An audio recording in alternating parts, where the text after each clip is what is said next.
Good evening, sir. May I have your attention, please? Come on, Johnny. Don't you recognize your oldest friend? Clarence. Clarence Crossley. How are you? My God. So you survived the war too. So sorry I didn't recognize you at first. I almost didn't recognize you either. War does that to men, I heard. In my case, it was true, for I witnessed the horror that lies underneath.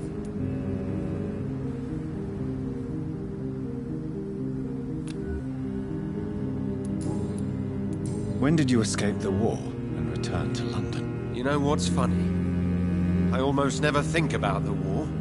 Not anymore. I'm involved in another kind of battle now.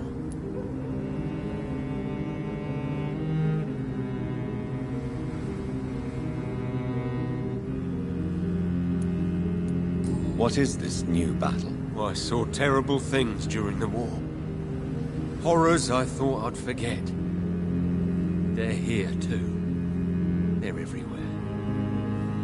Vampires. I know what you mean. I haven't had much time to think about the war either since my return. Of course. With the epidemic, I bet you've been busy as well. Forgive me, Johnny, I didn't want to sound selfish.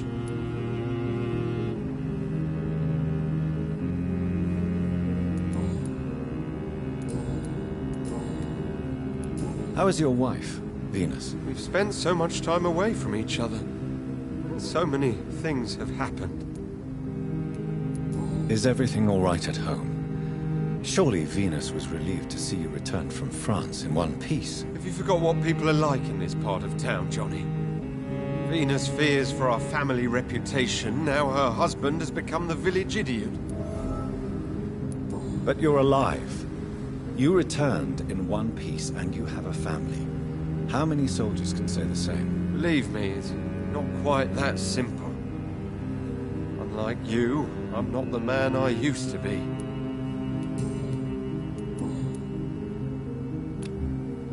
Do you need medical assistance, Clarence? It's a little late for visiting hours, don't you think? What can I say?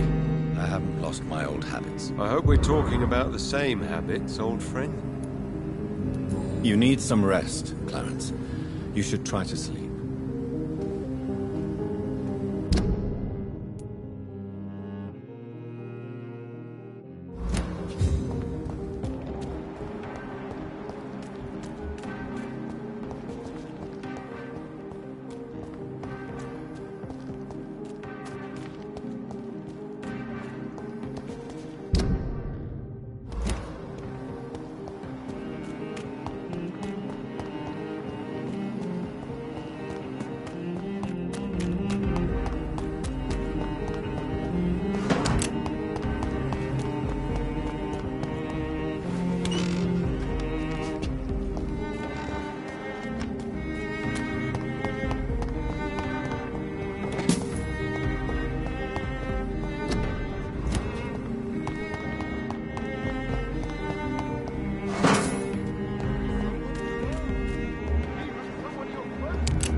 Hello?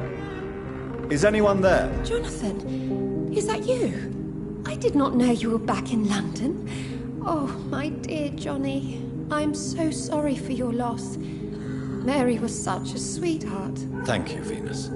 May I come in? I was going to bed, actually. Forgive me. With the epidemic, I tend to forget people are supposed to sleep at night. I'll tell you what. Come back tomorrow for tea.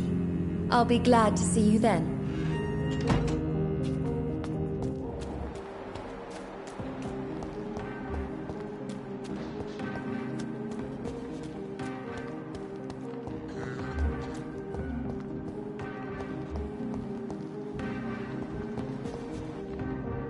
Good evening, miss. Can I help you? I'm a doctor. Dr. Jonathan Reed. I am Karina Billow. I don't need any doctor. The rats. Where are the rats? Miss, you don't seem well at all. Are you afraid of rats? Has one bitten you? No, it's me who bites them. Tasty, juicy, disgusting rats. I can't stop eating them. Help me, please. Help me to disobey the voice. What happened to you? The rats. The answer hides in their little crunchy bones. Their juicy, tiny brains. Miss Billow, please, try to concentrate.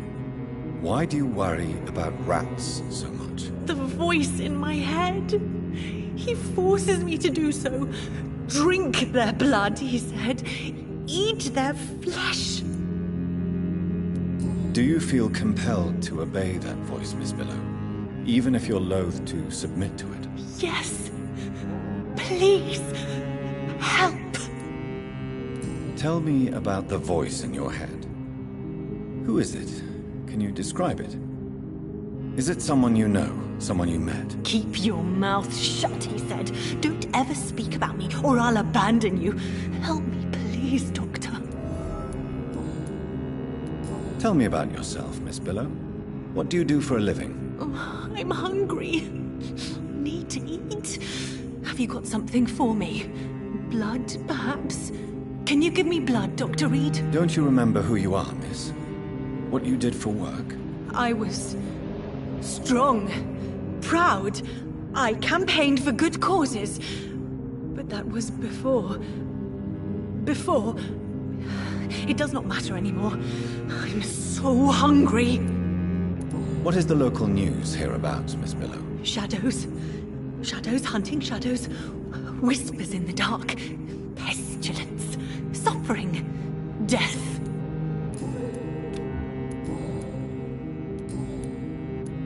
I must go now. Goodbye, Miss Billow.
Do you know where you are standing right now? In front of the Ascalon Club, I presume. The Ascalon Club only summons or ostracizes. What is your business tonight? I received an invitation. I'm Dr. Jonathan Reed.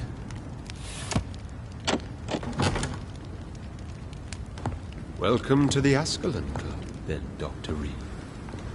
Please proceed. Lord Redgrave is waiting on you upstairs.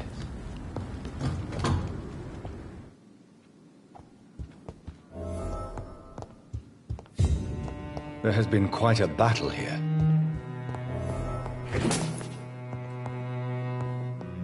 I'm sure the Ascalon Club has the money to replace Place the furniture.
Good evening. We repel the intruders for now.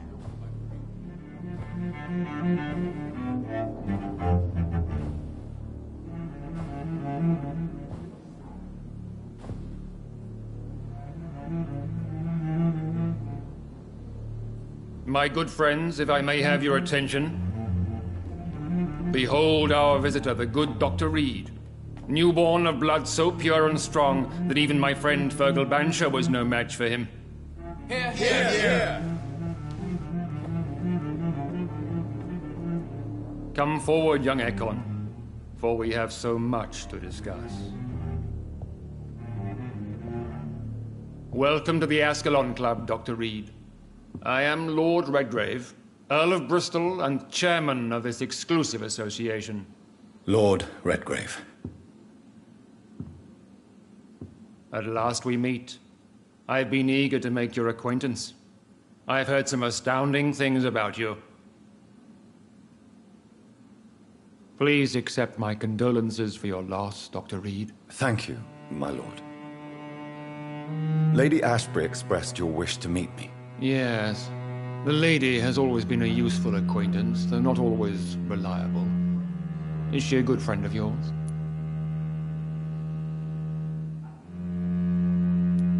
Yes, she is.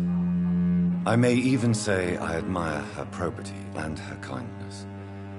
She has helped me since I was reborn. The centuries have taught me never to trust a woman completely, especially if she is immortal.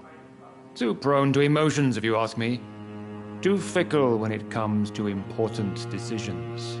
My lord, do not expect me to speak ill of Lady Ashbury. Of course not, and I praise your loyalty.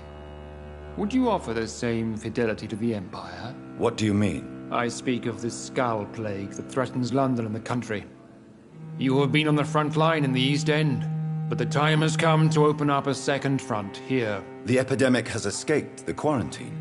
You have new cases of the outbreak. We don't know for certain, but we cannot allow the disease to threaten the prominent heads of Great Britain. Why have you asked me here? Because the crisis is escalating. Our enemies, the Guard of Priwen, have even launched an open hunt. The only way to calm things down is to put an end to the epidemic. You want me to find possible sources of the outbreak in the West End? Is that it? Ah, straight to the point, like all eager newborns. We shall have time to talk about all this, Dr. Reed, but first, I should like to get to know you better. Talk? Is that the only reason you asked me here? Well, no. I also wanted to meet the intriguing Ekon who made such a powerful progeny of his sister. You have not learned the name of your maker, am I correct? No, I haven't. Have no embarrassment, Dr. Reed. We all make mistakes. But whatever your lineage, you are definitely Ascalon material. What do you mean? I would like you to become a member of the Ascalon Club, and to serve me as such. Before I accept, I have so many questions. Please ask. What does it mean to be a member of the Ascalon Club? It means that you swear to protect the interests of the Crown, that you become a loyal servant of the British Empire. Do you have any official recognition from the government? A charter from His Majesty the King? No. Of course, the Ascalon Club publicly supports the Empire, but the true nature of its members remains a secret. Am I supposed to follow orders? As founder and chairman of the club, I alone am entitled to make demands of our members, and I do appreciate obedience. What is the Ascalon Club's express purpose? We follow the credo of William Marshall, the greatest knight who ever lived. As was he, we are sworn to protect the British Empire. What does Ascalon mean? Ascalon was the lance wielded by St. George, glorious patron saint of England when he slew the dragon. And like that lance, we pierce the hearts of all our nation's enemies. William Marshall founded the Ascalon Club. Not exactly. William Marshall granted me immortality, and I founded the club a few years later. The good knight has been gone for so long. I killed Fergal, who claimed to be one of yours, sent to cleanse the East End of all Skulls. Will his death be an issue? Do not worry. My priorities have changed. Fergal was a zealous servant of mine, but like any servant, he had his limitations and is readily replaced if necessary. I agree to join the club. This is good news. Good news indeed in these crucial times. Let's inform the Assembly formally and proceed with your initiation. My initiation? Fear not. Nothing fancy nor dangerous. It is just that we, the members of Ascalon, believe that tradition and custom are the backbone of this country.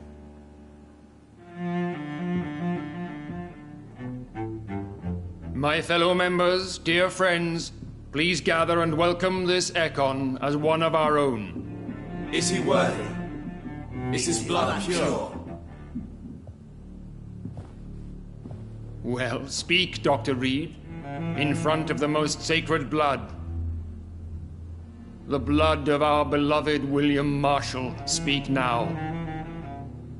Will you serve and protect the crown as he did? Yes, I will. Then, young Ekon, it is time to testify with your blood. It is time to sign the Book of Allegiance. I know it's awfully gothic and a tad pedantic, but England's traditions are the backbone of our nation.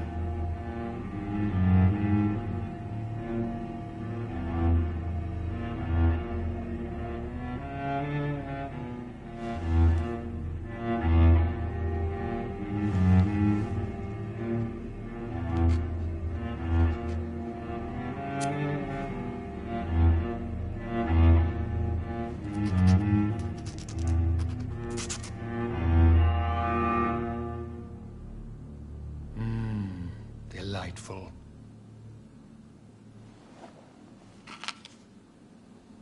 Welcome to the Ascalon Club, Dr. Reed.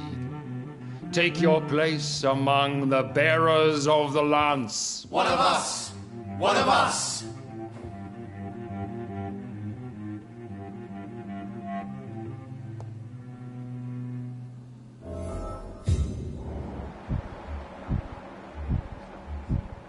I personally went patrolling last.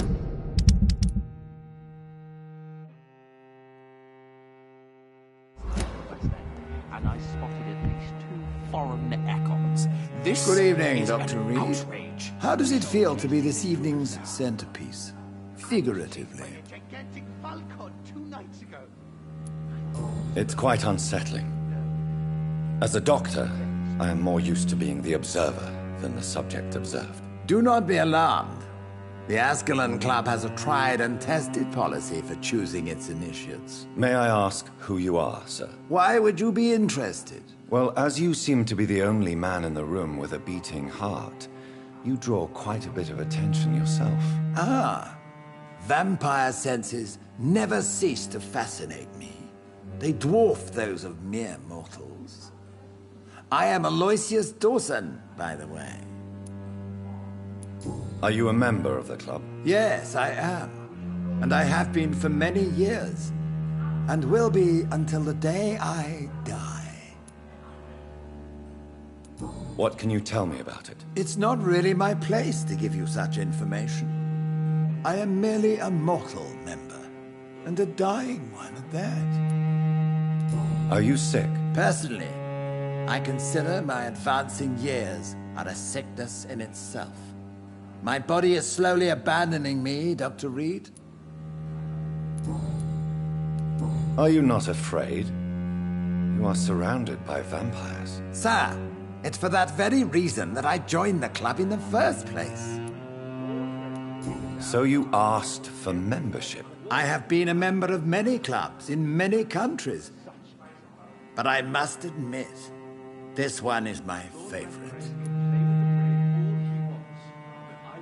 Is not the nature of this club a secret, shared by only a privileged few? My dear Dr. Reed, I have spent years and a fortune precisely to gather that kind of information.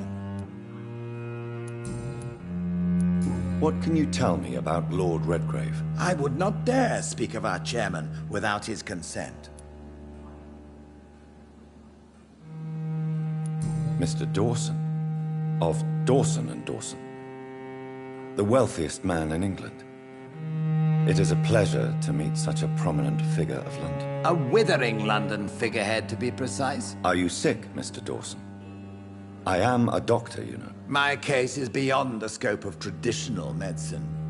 I have spent fortunes on the world's most competent doctors to arrive at that diagnostic conclusion. I'm sorry to hear that, sir. Should I suppose that you're here in search of some form of immortality? Absolutely not. I'm here to implement my plan to save the city I was born in. To cast out the ghastly evil that has us all on our knees. What do you know about the Guard of Priwen? I should not say this, but I admire their commitment. This is what the nation needs right now. Would you help them? No. There is a time for such methods. But brute force will not be enough to fight this plague. We have to think differently. But they are our enemies. They are not mine, Dr. Reed. What is the situation like in this part of town? I am sure Lord Redgrave will enlighten you more effectively than I. Money cannot solve every problem. This mysterious epidemic is going to require more than money can buy. You're right. Money is nothing unless one has the will to wield it. I have a plan, sir. A radical one that will save all that is essential in London. What is your plan, then? Quarantine and barricades are futile. What we need is a wall. A formidable, unscalable wall to isolate the deserving from the infected masses. By doing so, you would create 2 separate ghettos. What if the disease gets past the wall? The results would be disastrous. Not if we eliminate all suspected cases of infection as soon as they appear. A necessary sacrifice. Are you not mistaking sacrifice for summary execution? Why do you care? Are you not a vampire? Removed from all mortal concerns? Decisiveness is what the city needs, and it needs it now. But I'm shocked no one took the time to clean up the mess inside the club since we were attacked. I must admit the Guard of Priwen impressed me. They must have spent years preparing. That went well, did it not? It is always useful to bolster the troops' morale, especially before a difficult battle. You have the makings of a general, my lord. I was, though very long ago. Well, not quite a general, but a proud defender of the crown. So why did you really want to meet me? Straight to the point again, young Ekon. All right, let's talk, you and I, Lance Sparrow. I'm listening, my lord. According to my spies, you have worked with Dr. Edgar Swansea on the epidemic, and your findings were quite alarming.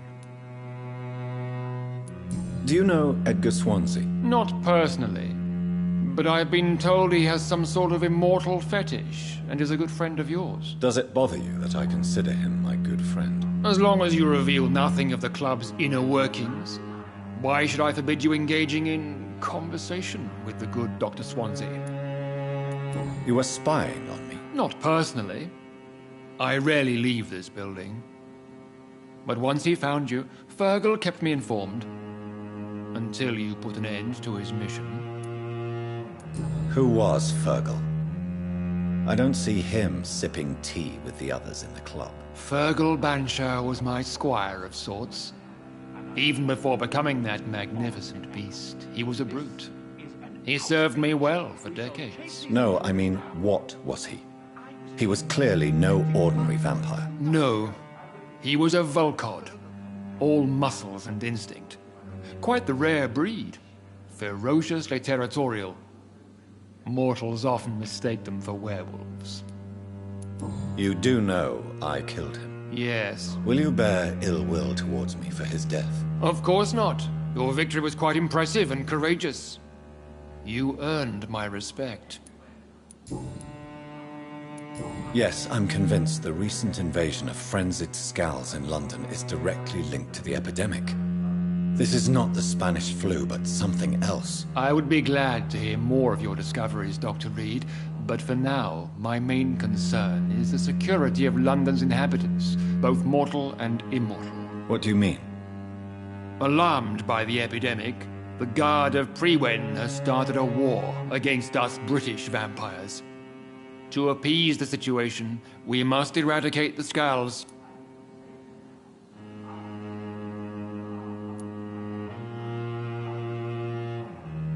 Skulls are hostile vectors of contagion, that is a fact. But first and foremost, they are victims. I agree, Dr. Reed. Most of the new Skulls who roam the streets at night used to be good British citizens. But they must be put down nevertheless. So, what do you want me to do? I want you to investigate the city thoroughly. I have reason to fear there are cases of contagion in this part of town. Our absolute priority is to find and cleanse them. And how would you like me to proceed? By all means necessary, Dr. Reed. You are now a member of the Ascalon Club and you have carte blanche. Interrogate the locals, follow all the leads you find, and get results.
Welcome to the Ascalon Club, then, Dr. Reed.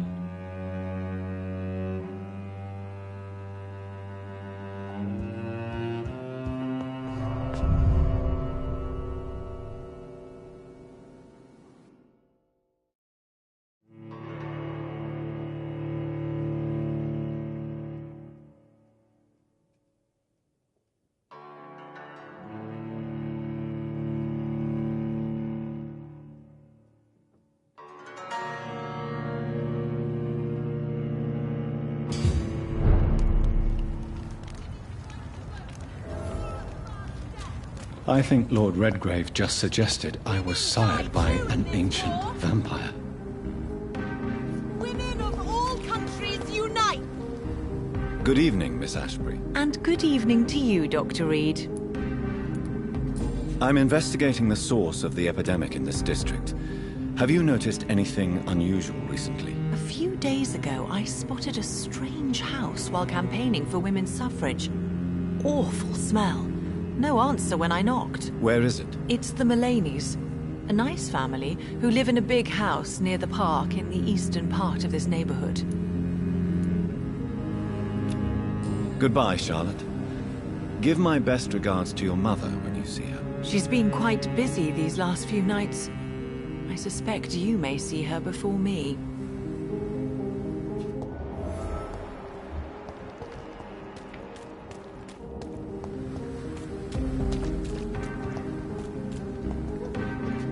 Good evening, old chap. Are you all right? I won't lie to you, Johnny. I'm not a well man. Clarence, why have you distributed leaflets about vampires all across the West End? I have to warn everybody about them. They've killed thousands of people already, unnoticed thanks to the epidemic. We are all in danger here. Vampires in London? Come on, Clarence. Who's going to believe that? I'm not mad, Jonathan. You have to believe me. I know they are real. They're all around us, even as we speak. Clarence, you've always been a reliable and a good friend to me. If you say you saw a vampire, then I believe you. Thank you, Johnny. Thank you for your trust. You don't know what that means to me. It's all right. But if you want my help, you have to explain exactly what happened. The first time it was in Rouen. I saw an officer drink the blood of a soldier. I saw its teeth, saw it bite. It was a vampire, Johnny, and they're here too.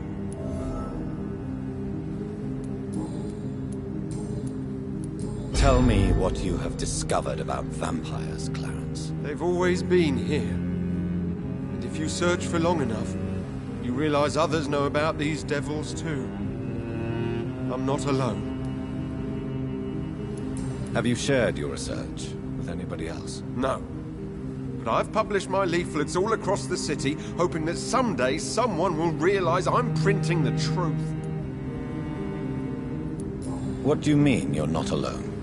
Who have you met? The Guard of Prewin, the Brotherhood of St. Paul's Stole, Ichabod Throgmorton. Those names always pop up when you dig deep enough. Have you spoken with any of them? No. With the quarantine, it's almost impossible to leave the West End. But as a doctor, maybe you could, Johnny. Are you asking me to help you prove the existence of vampires, Clarence? Yes, Johnny. Please, gather all the information you can find about vampires and bring it to me. You're the only friend I have left. I need you. Clarence, tell me about the vampire you saw in France. I was enjoying my leave in Rouen. I left the bar, took a shortcut back to the barracks. I saw it in a back alley. An officer in a stained uniform, biting into a soldier's neck. Did you ever see that officer again? No. He wore the uniform of the Royal Warwickshire Regiment. I did some research, but found no trace of him. He probably stole it from a previous victim. But you were drunk, weren't you? Are you sure these two men were not just kissing? Please don't insult me, Johnny. I hid, and I saw him leave. Then I saw the body, drained of all blood. I've seen the same marks here in London since I've returned.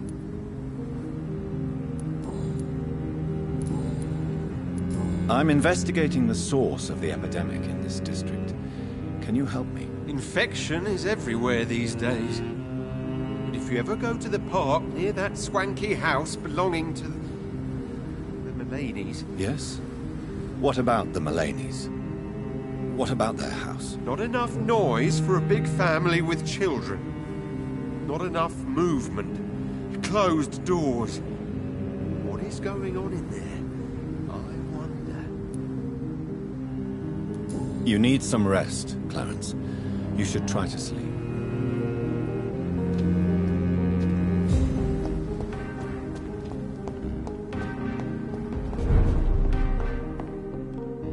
Good evening, Dr. Reed. A great night, what?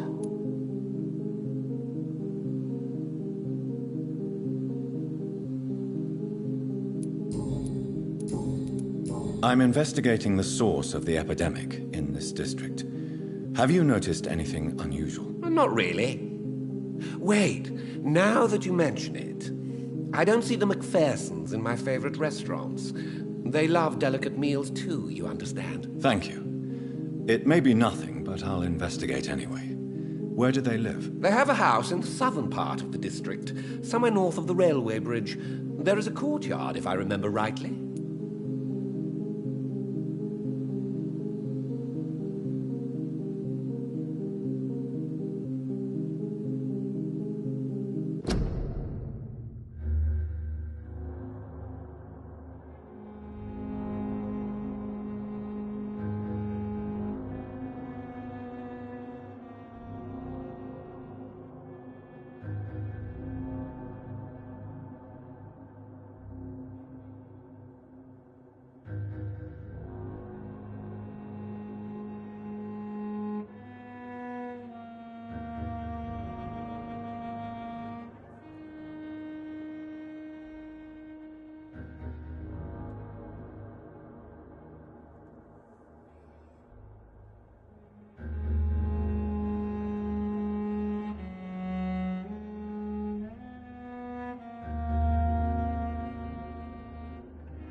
Goodbye, Mr. Russell.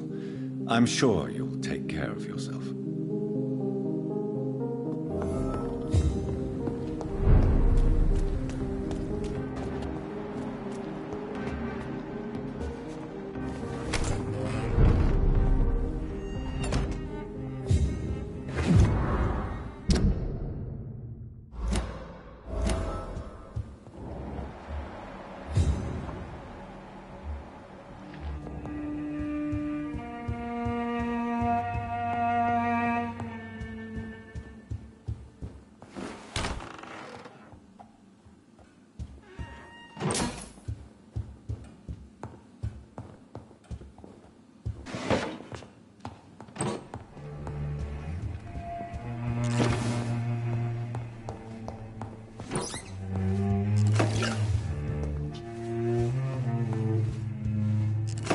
Good evening, Avery. Mr. Jonathan?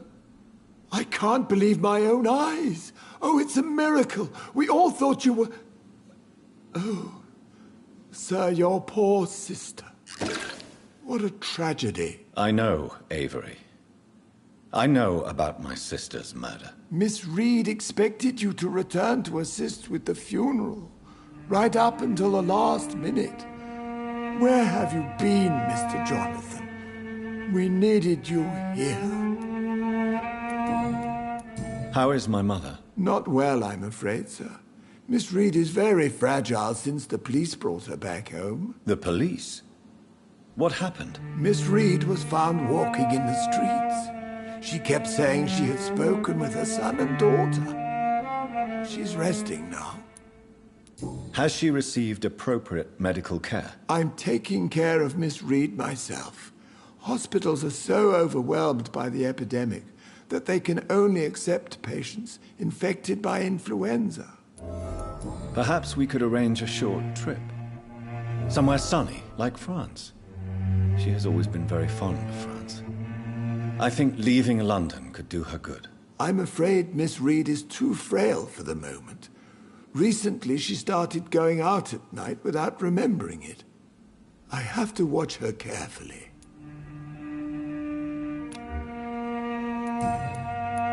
What is the situation in this part of town? For a time, the West End seemed spared by the epidemic. But the situation is getting much worse. Have you no relatives anywhere? I'll understand if you want to take a few days to see family. Your father managed to guarantee my earnings as long as I take care of this house, sir. My sisters are dead, and I've never met my nephews. I'll stay, sir. I'm sorry I could not be here for Mary's funeral. Your mother was strong, sir, but your support would have been appreciated. Apart from the priest and I, no one else attended your sister's funeral. To be present at the funeral with you both was my dearest wish, Avery. But I am sorry, I simply could not attend. I would not dare to question your absence, Mr. Jonathan. All I can say is that we missed you a great deal during these difficult days. Tell me the truth, Avery. Do you feel forced to stay here? Would you leave this house without the arrangement made by my father? No, sir. I have nowhere else to go.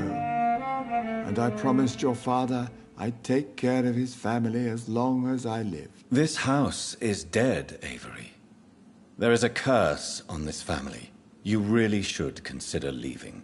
If only you could have been here sooner or more often. Maybe this house would not be that empty. But you're here now, sir. So my task is not over. You have served this family extremely well, Avery. Your support during these terrible times is much appreciated. Then I will stay. All I ask is that you take care of my own funeral if I die before the end of the epidemic. No mass grave, please, sir. Do you really think I don't take enough care of my mother, Avery? Yes, I do, Mr. Jonathan. You clearly have something more to say. Speak your mind, Avery. I know you work hard to help the sick, but what will you do once the epidemic is over? I really don't know. I have always enjoyed seeing new horizons.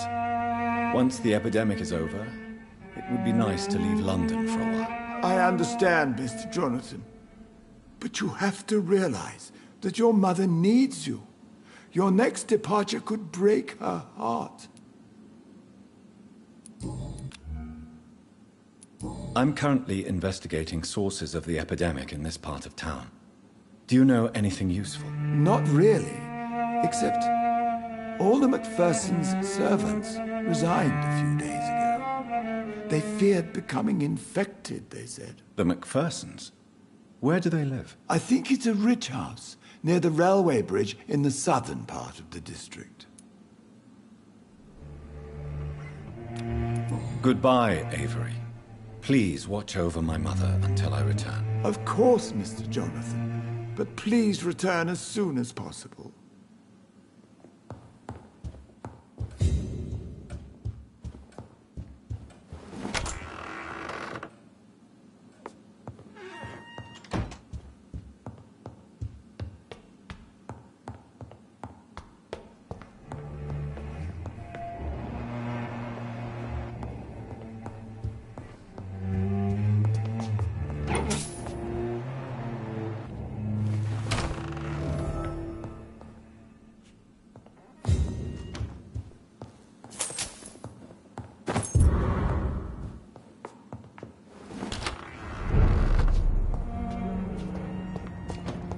It's locked.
Mother, good evening. Jonathan! Is it you?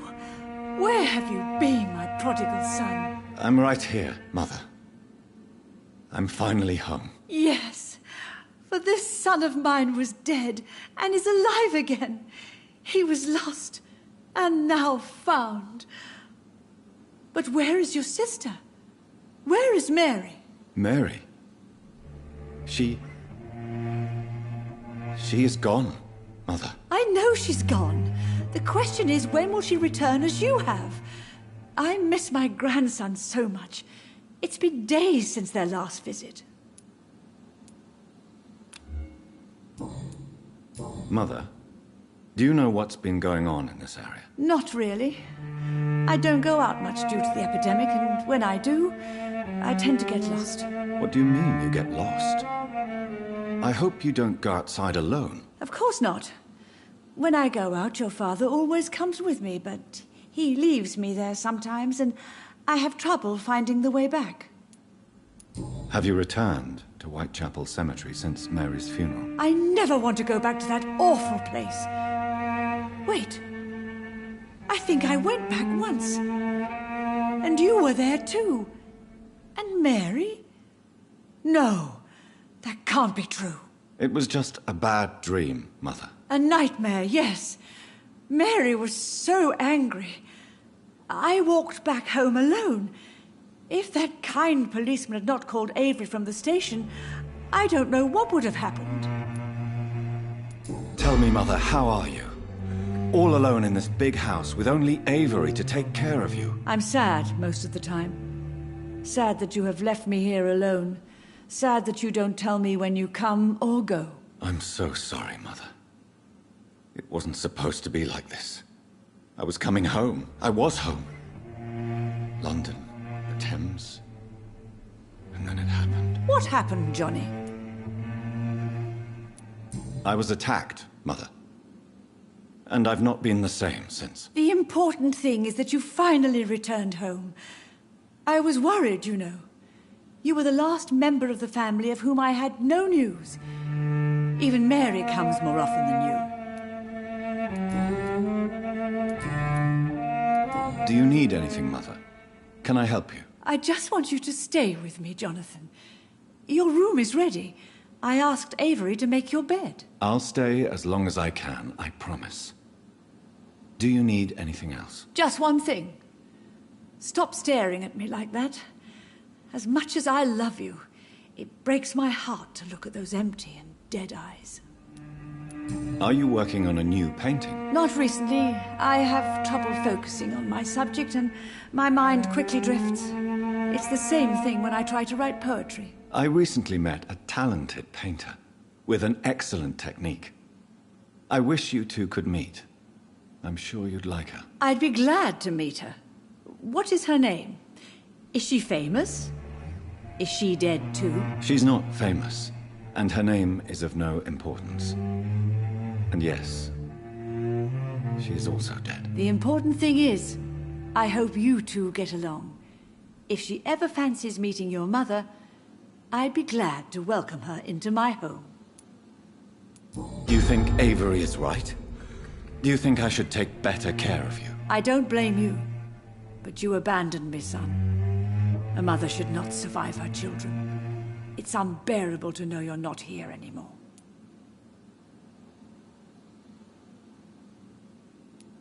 I know I have failed you since I returned. I even watched you bury Mary from a distance. From now on, I will protect you. You have my word. You don't have to apologize to me, Johnny.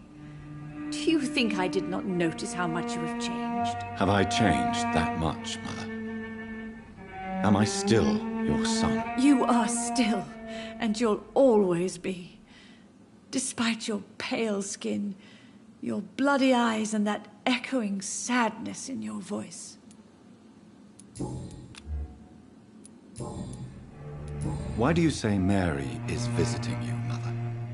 You know that's impossible. Why should it be? Are you not standing in front of me right now? Why should it be any different with your sister? But Mary really is dead, Mother. Yes. And are you not dead too? Isn't your father dead? And my grandson, and my son-in-law, you're all gone. But you all still visit me from time to time. But I'm not dead, Mother. I'm really here, talking to you, trying not to cry. Oh, it breaks my heart to have to tell you this. But of course you're dead, my darling boy. Just look at you, as pale as my Mary.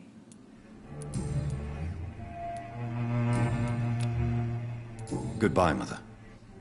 Try to rest now. Goodbye, son. Please come back soon.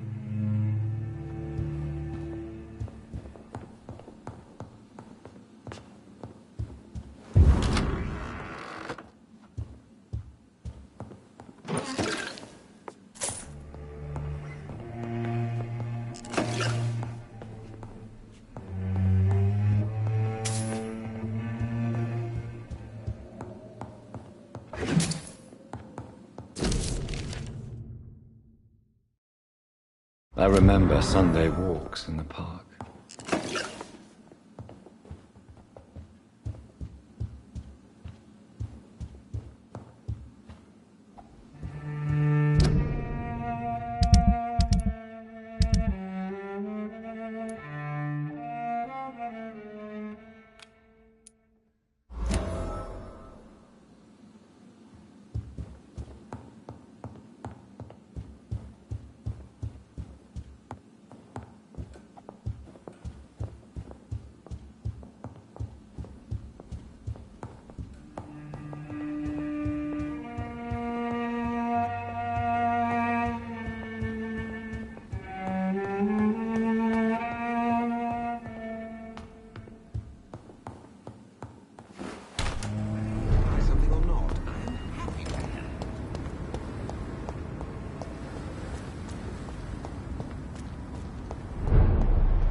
This is despicable.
I have this thirst for blood.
This is despicable.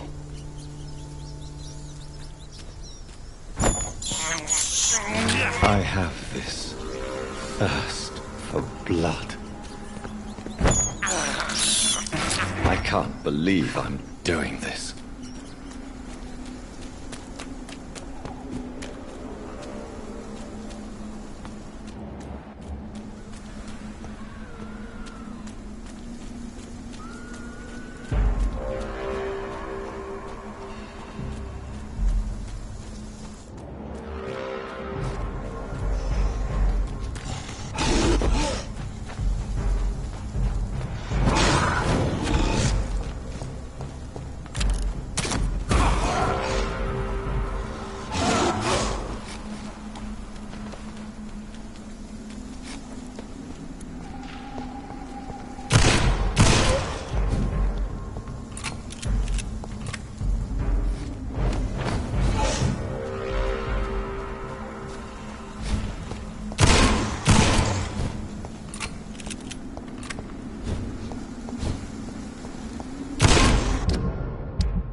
See them fancy clothes? This one's the top! Christ! He's dead!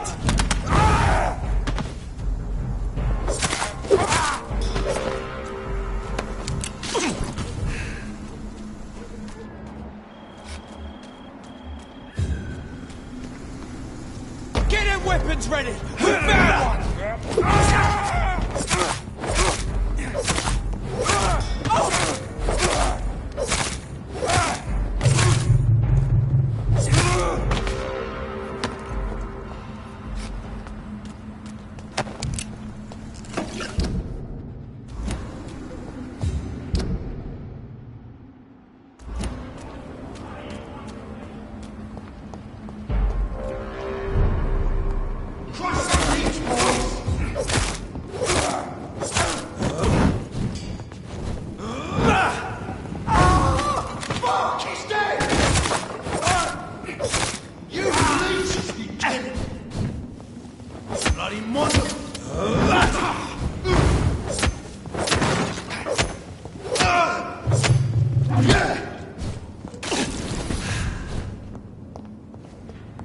I'll send you to hell!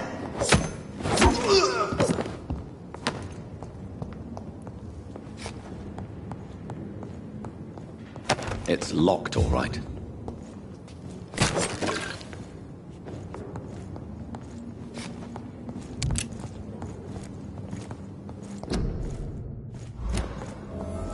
A restaurant where the guests are blindfolded before being seated. Intriguing.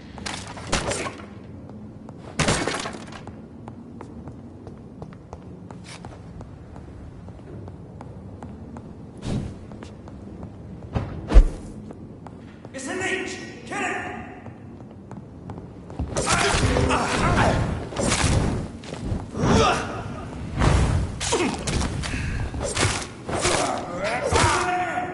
There's one of them vermin!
This is Braille. I need someone who can read this.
you're feeble!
I have this thirst for blood.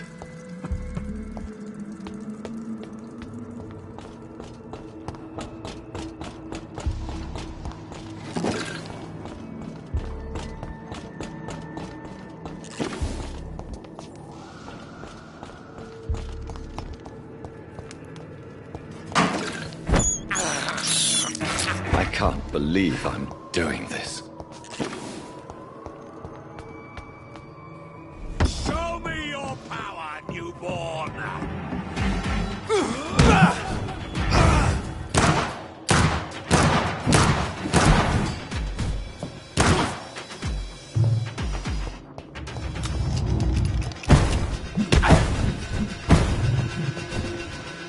Your blood is now mine!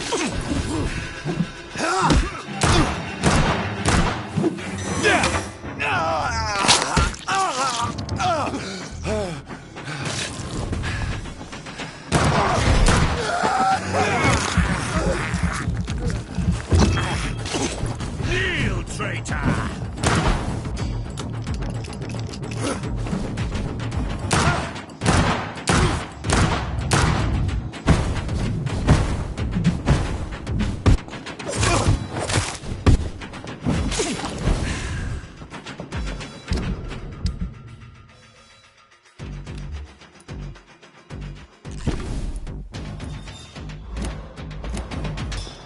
You shall learn to respect the laws of Ask.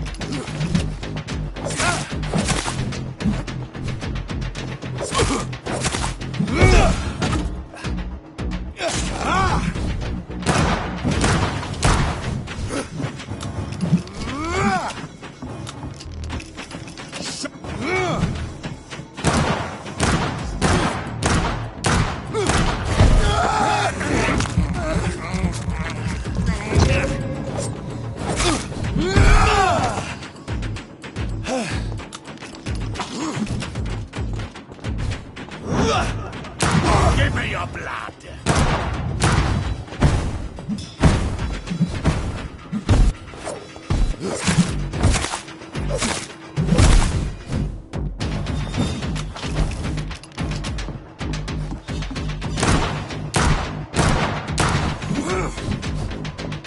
For Ascalon!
Crush you!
You shall learn to respect the law!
Show me your power, newborn!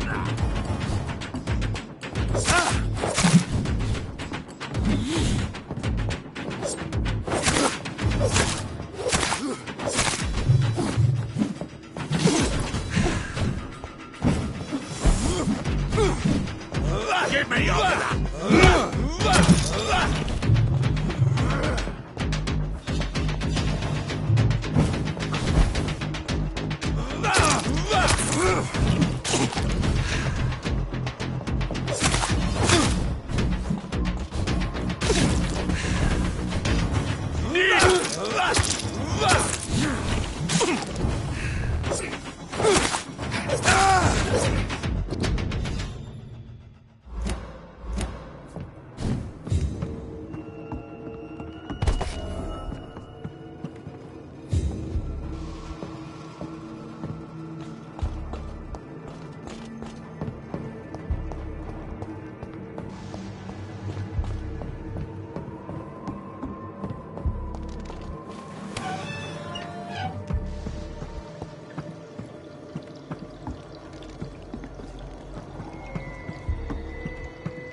Louise's father was determined.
I meant to find and save her.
is despicable.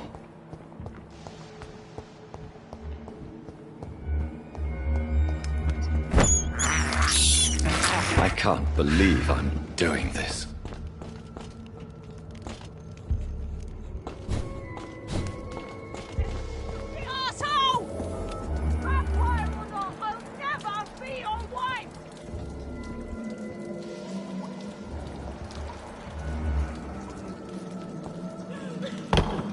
This is now my domain! How long are you gonna keep me locked in here?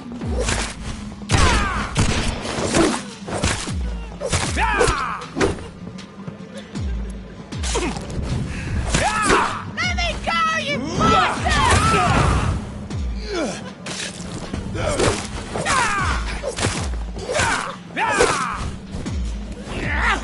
Disgusting asshole! Vampire or not, I'll never be your wife!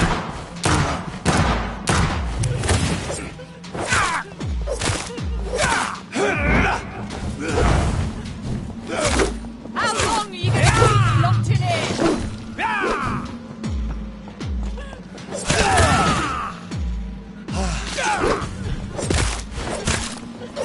Disgusting asshole! Vampire or not, I'll never be your wife!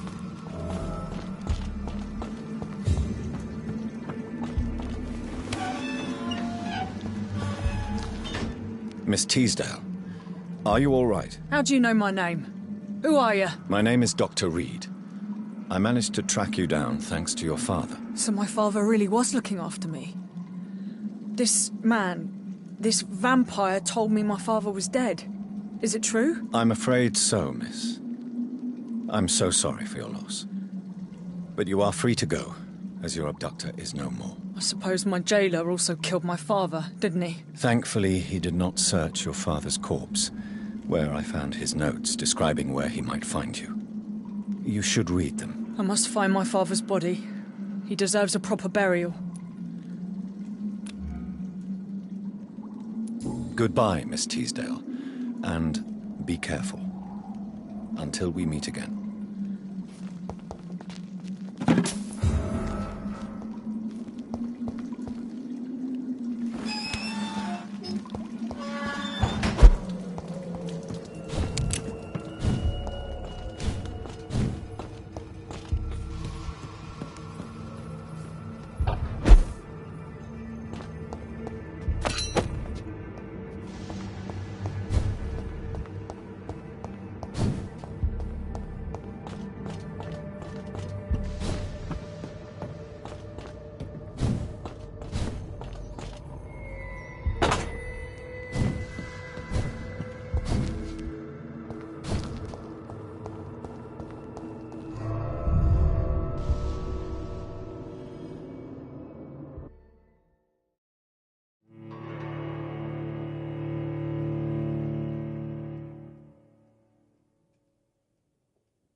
Good evening, sir.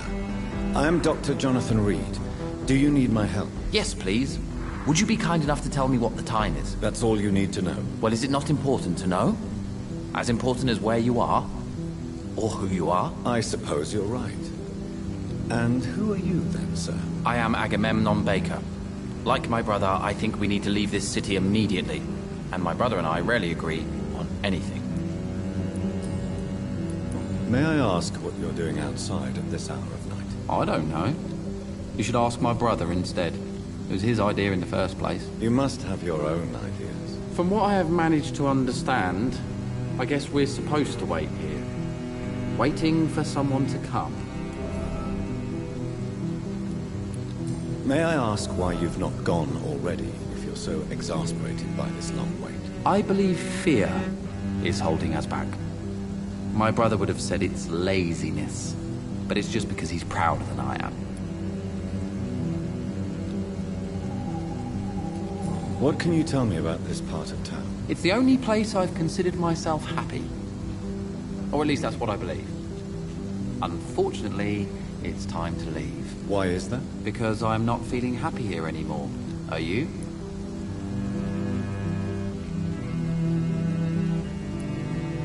I still enjoy living in London, no matter how difficult it can be sometimes. Then I am sincerely happy for you. True happiness in life seems to be the most difficult goal to reach these days.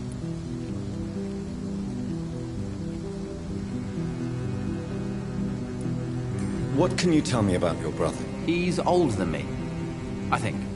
But the important thing is that I really hope I'll die before him. Grief would just kill me, you know? Is that all? Pericles is very attached to this city, and without my insistence, he would never leave this place. We don't often agree on anything, you see?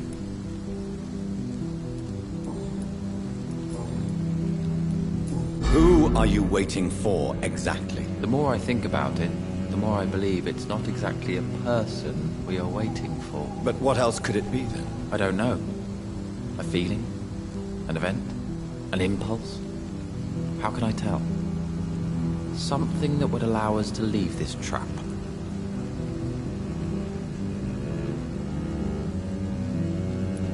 I'm afraid I'm not following you. What kind of trap are you talking about? Have you ever felt like life trapped you in a role that does not fit you? That you're not in your place? That sort of trap. Trap? And you think leaving London will free you? At least it will give us the chance to be free. That's more than our present situation. Hope, Doctor. Hope is what truly drives mankind.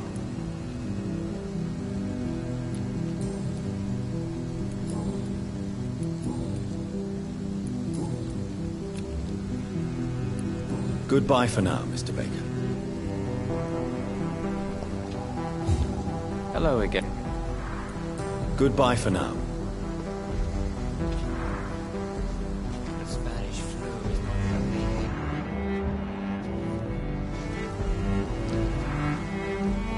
Good evening, sir. I'm Dr. Reed. Can I be of assistance? Dr. Reed? Dr. Reed? Is there anything wrong? No, it's just... your name sounds familiar. And your face. Have we met before? I think I would remember. So I suppose the answer is no. That's odd. I'm certain I've already heard of you. My name is Pericles Baker. Does that mean anything to you? I'm afraid not, sir. But it's a pleasure to meet you anyway. The pleasure is mine, I guess.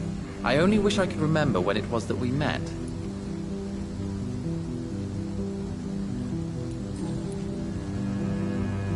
Tell me about yourself, Mr. Baker. What are you doing out here in the middle of the night? We are waiting. Waiting for someone. And why are you waiting for this person? Because we need to leave this city. As soon as possible. Why do you want to leave the city? I'm not really sure.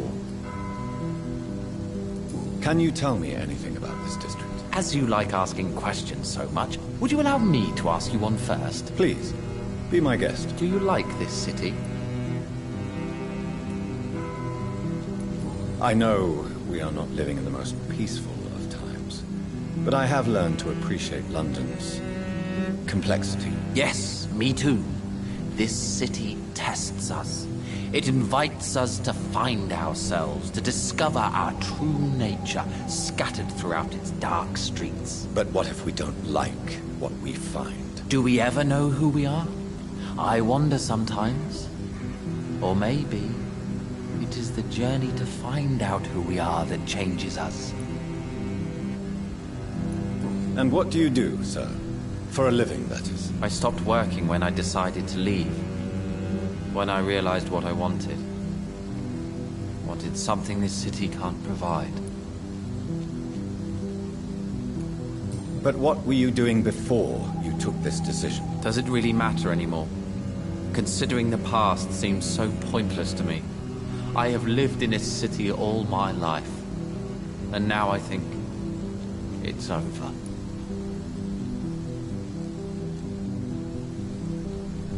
Tell me more about why you want to leave London, then. I just don't belong here anymore. I had to convince my brother to leave London because I know we need to find another life out of the city.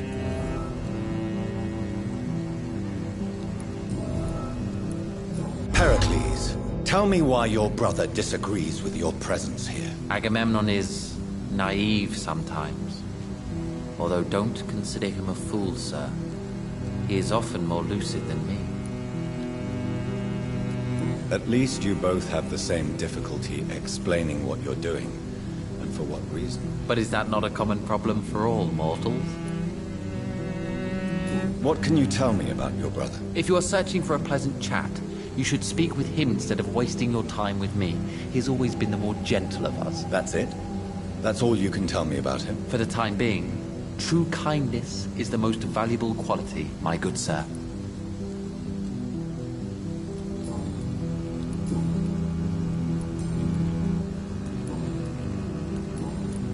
Who are you waiting for? I'm sure he has a name. I really can't answer that question, since I don't know that person. And why is that? This person is mostly my brother's acquaintance. I don't even know his real name. Only that this man could help us leave this city once and for all. But why would you need this person's help to leave London anyway? Well, I thought we should have left this cursed place already, but my brother convinced me to stay a while longer, and here we are.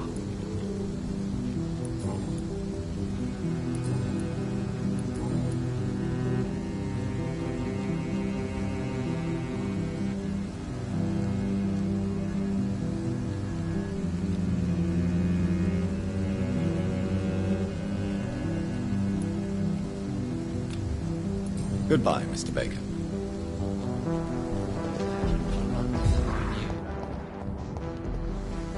Good evening, sir. May I ask you what you're doing here at this late hour? I'm conducting an investigation about the epidemic in this part of town. And who are you, sir? I'm Dr. Jonathan Reed, from the Pembroke Hospital. May I ask who you are, and why all the questions? I'm Detective Inspector Charles Albright from Scotland Yard. And I don't find your answers convincing. What is a Pembroke doctor doing in the West End at this time of night? I work for the Ascalon Club. Here is my permit to go freely about the city. The Ascalon Club? You should have said so, sir. I must warn you, these streets are dangerous, and you'd better be careful. What can you tell me about this district? I'm the one asking questions, especially when there's a killer on the loose. What killer? I'm not going to discuss that with the civilians, sir. Haven't I told you about the investigation I'm conducting? Perhaps I could help you. All right, without giving you too much information, I'll tell you this. I'm convinced there is a homicidal maniac on the loose, using the epidemic to disguise his kills. And what about the epidemic? We both know the situation is critical, don't we, Doctor? Colleagues of mine die almost every day.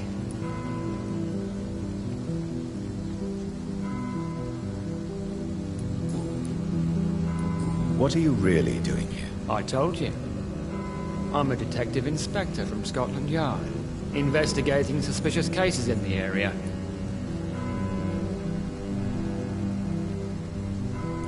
Do you work alone? Yes. The situation is difficult for the police.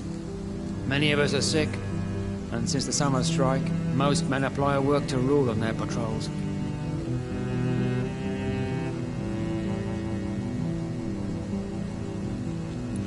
What about the situation in the East End? Why are there no police there to protect the civilians? I know, it's a shame, but we just don't have enough men to cover the entire city.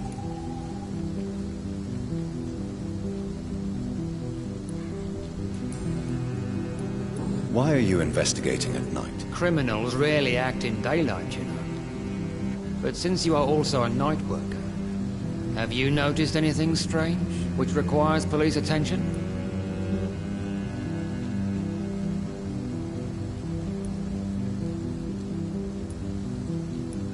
Does the name Fergal ring a bell? Fergal Bancher. Of course it does. Fergal Bancher, the Butcher of Galway. Hung in Dublin in 1857 for murdering more than 20 men with his bare hands. Why are you so interested in dead criminals, sir?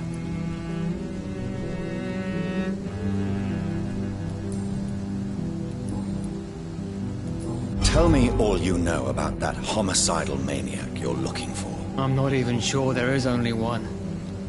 The wounds are always the same, but the modus operandi varies. Sometimes violent and brutal, sometimes precise and swift. How could different killers inflict the same wounds? That's my main problem. If my theory is correct, maybe we're facing a group of individuals sharing the same violent tendencies. Perhaps a sadist cult.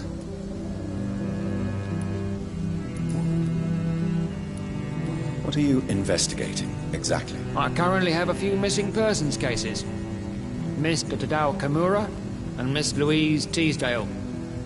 I'm afraid they may have been abducted by my mysterious maniac. Tell me about Louise Teasdale. She's a waitress. Her father reported her missing. We don't have enough men to search for her, sadly. Do you have any idea where she could be? No. But I feel she's been abducted. She went to a pub a few nights ago and vanished.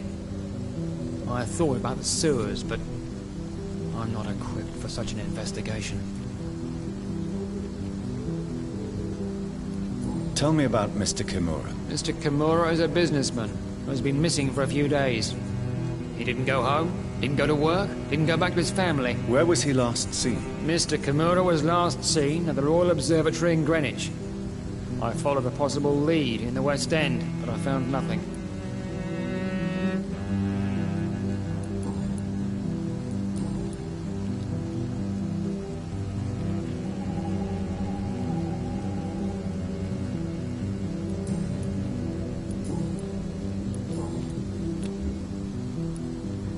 Goodbye, Detective Inspector Albright. Goodbye, Dr. Jonathan Reed. I'm sure we'll talk again soon. At least to investigate them all. But they will not be forgotten.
This is despicable.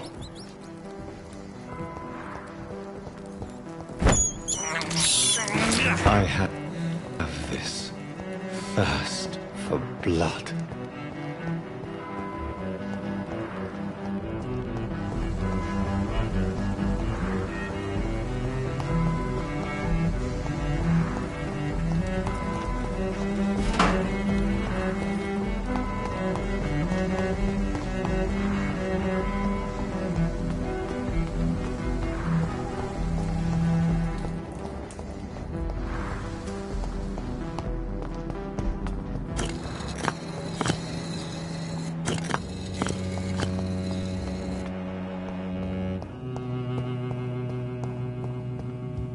It's red locked. river, a song in the dark, the whispers of a sun. So many signs to interpret. Jonathan Reed.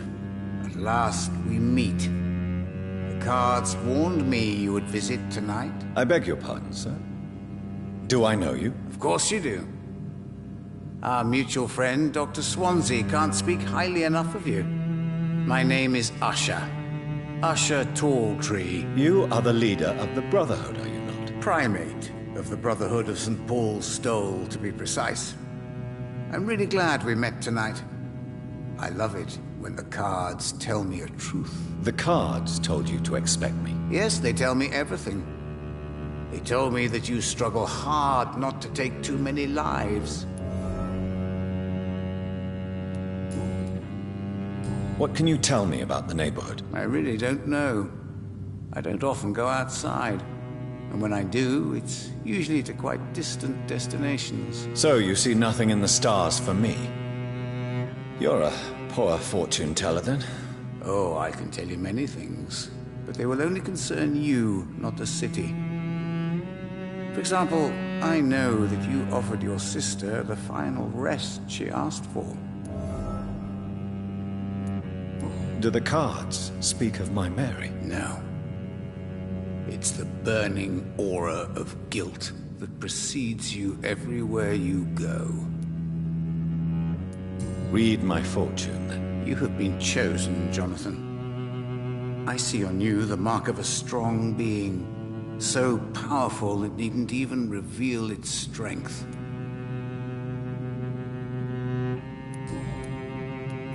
Tell me about yourself.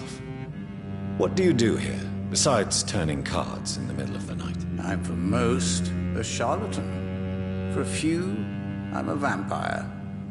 And for you, I'm the primate of St. Paul's Stole. Some believe you to be a vampire. Who? The guard of Priwen. Who else? For a time, they sent spies to observe my activities, and they even broke into my home to gather proof. Did they steal anything from you? A personal notebook they quickly took to their headquarters. All they had to do is to look at me. I'm aging. What better and definite proof that I'm not an immortal? Do you want your notebook back? If you ever find it, I'd be glad to have it back, of course. I do ask one thing, though. Do not read it, Jonathan. Some secrets are not meant to be revealed, even to immortals.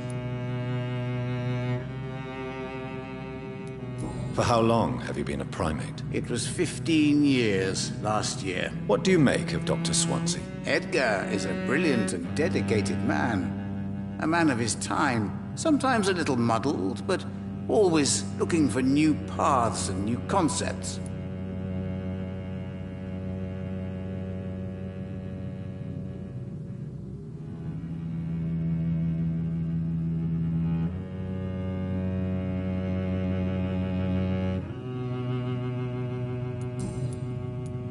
Can you read the cards for me? Are you sure you want to know what they will reveal? Yes, I am. It will cost you 150 shillings.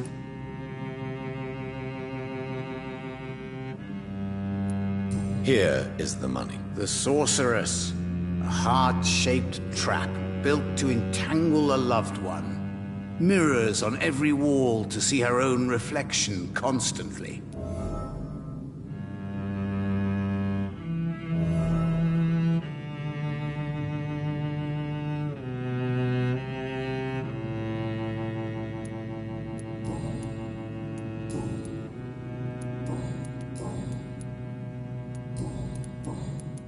How do you measure the amount of blood on my hands? I told you. The cards always tell the truth. Well, most of the time. Is it possible to tell me my future? A vampire's fate is much more delicate to read, Doctor. But I can try.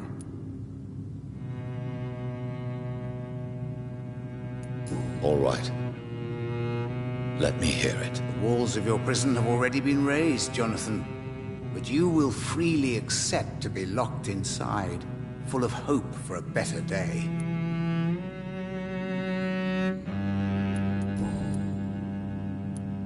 How did you learn about Mary? And spare me the hocus-pocus parlor tricks. The truth, now! Swansea told me. Don't look at me like that. His task is to observe and gather information about vampires. He had to tell me about Mary.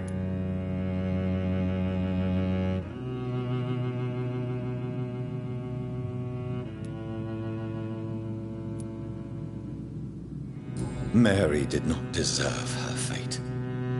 She had already suffered enough during her life. And yet the pain and the suffering went on after her death. Suffering is part of the immortal condition. Some prefer to lose their minds rather than face the simple truth. Pain will never stop.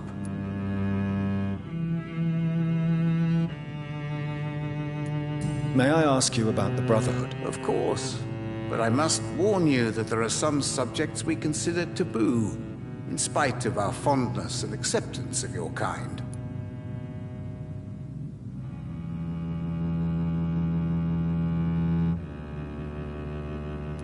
I know there is no love lost between the Guard of Priwen and the Brotherhood.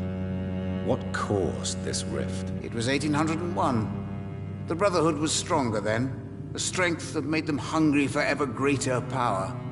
An argument divided them, and the wound never healed. What was the nature of the disagreement? The problem was that both sides considered themselves the legitimate heirs of the original Brotherhood. We divide up the books, the relics, not always fairly or with consideration. Who founded the Brotherhood? That's precisely the kind of question I cannot answer. It is delicate, and may reveal some of our secret traditions. So you're not just a club of academics and scholars? Once upon a time, very long ago, the Brotherhood did more than simply study the vampires. They took actions to eliminate the more ferocious and corrupted.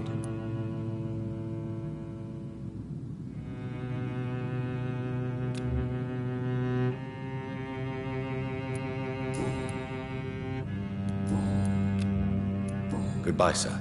Until we meet again. I rarely wander, yet it amuses me to converse with your kind. Cards never lie, but they are never easy to read.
I shall be...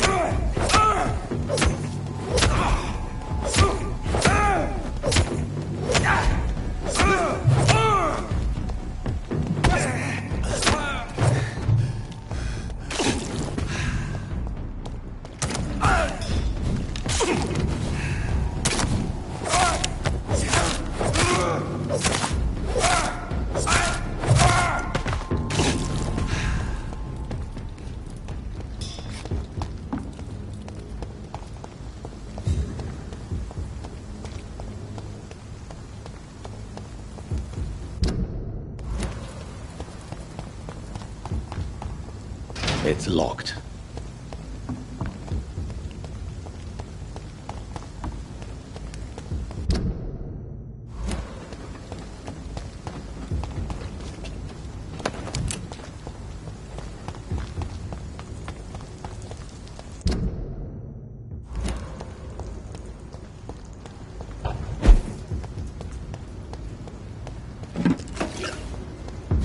Die, vermin!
Good evening, my dear colleague.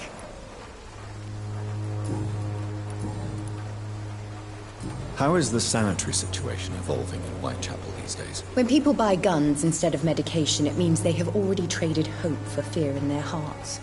In my book, that's never a good thing, Doctor.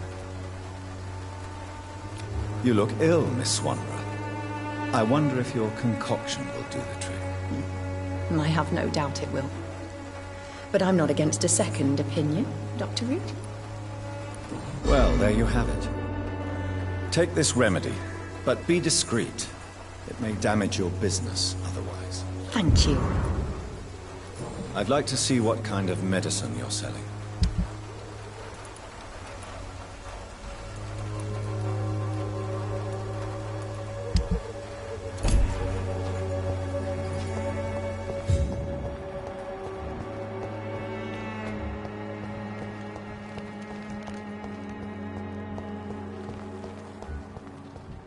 I won't end up another drunk arsehole littering the streets. Not me.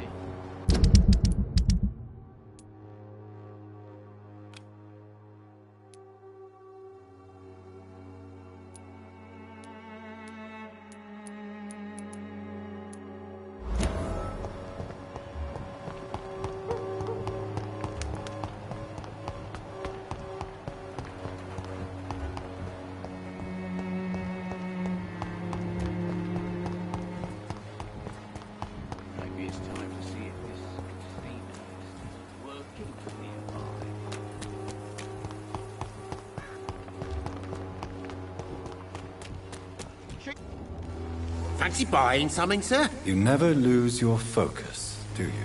Do you need help, sir? To be honest, I'd prefer you take a look at my stuff. I'd rather be rich and sick than the contrary. I don't quite agree, but I won't argue with you. Please, take this. You'll feel better. Really? Free? Don't take it personally, but charity usually comes at a price. Human nature being what it is. How are the current conditions in Whitechapel? When there's more people outside at night than during the day, then you've got to start to worry. Right then. Show me what you have.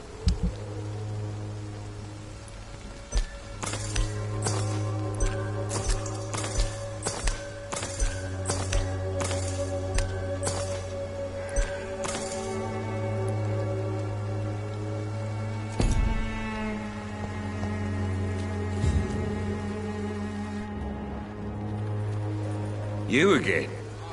What do you want this time? Can I offer you my medical expertise, Mr. Peterson? Keep your medicines for others. There is a thin line between pride and stupidity, sir.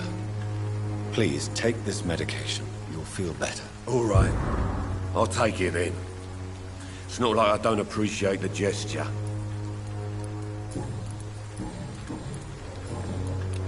Goodbye, Mr. Peterson.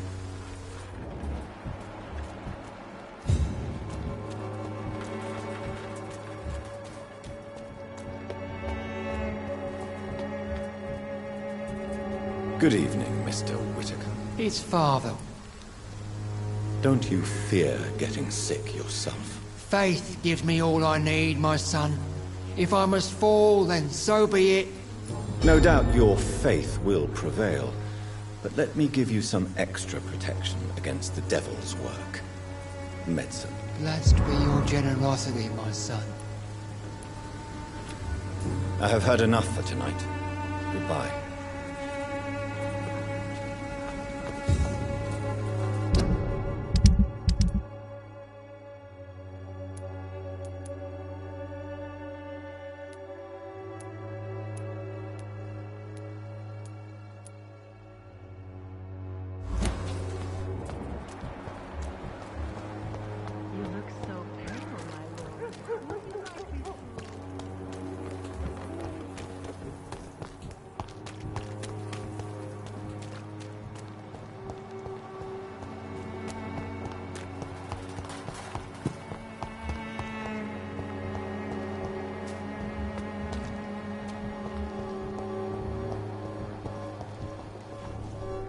Good evening, Mr. Nethercott. And good evening to you too, my good sir. Can I be of any help? Do you need medical attention, sir? It may be wise to let you prescribe me something. I don't feel like I should. I understand. I'll leave.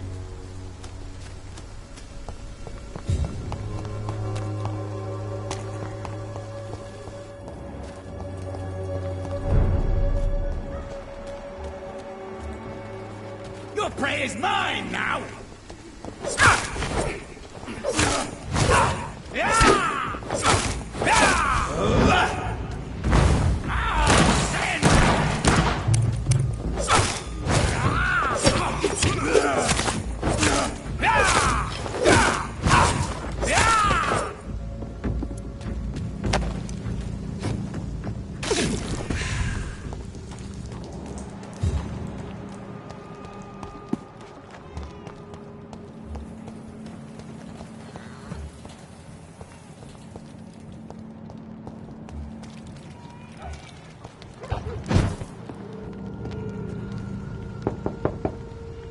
Good evening, sir. It's me again. Leave me alone, I say, whoever you are. It cannot be safe for a blind man to live here alone. Let me enter, sir. I swear I mean you no harm. Well, a voice never lies, and yours clearly is the voice of a gentleman. All right, Doctor, come on in. Wandering in this part of town at night, you're either brave or a fool.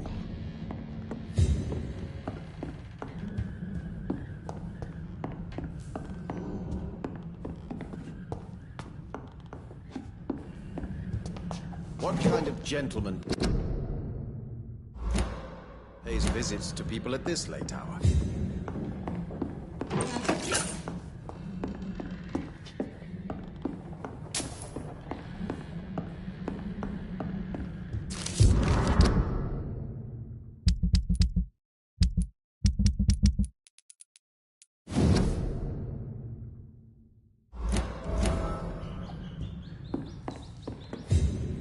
So what is the name of my nocturnal visitor? I'm Dr. Jonathan Reed. As I already explained to you, I'm inquiring about the epidemic. Dr. Reed? The eminent surgeon? My God, I'd never have expected a brilliant physician like you to knock on my door. You flatter me, sir. No, sir, I am flattered. I read all your work when I still had my sight. I loved it. I'm Mason Swanborough, by the way. You seem unwell, sir. Do you need my assistance? Actually, I feel worse than usual. Can you give me something? Yes. I can give you a little something that has been proven effective. Thank you, Doctor. And what else have you learned about me, Mr. Swanborough? I know you assisted Professor Carell in France, and that you invented a new blood transfusion method based on his work. Yes. Those were frustrating but exciting days. I loved it. Yes, the thrill of research and discovery. This is what drives people like us, Dr. Reed. Oh, how I envy you. Does someone take care of you in this isolated place? My sister Loretta and I have our daily routine. Every morning and evening she comes by so we can talk and eat. Then she leaves and I stay. Do you not appreciate your sister's visits? Loretta is the best and worst thing that happened to me, and I believe she could say the same thing about me. Where does your sister go? Well, let's just say, she earns enough money for us both. What's so amusing about that? I won't hide the truth from you. Loretta sells a fake miracle elixir to the sick people of Whitechapel. So, Mason, you are the creative one in the Swanborough business, are you not? Yes, I am. I am the one who invented and improved the family recipe. And you do it all by yourself? Blind and isolated in this laboratory? My eyes may be useless, but my brain is still sharp. Once a chemist, always a chemist.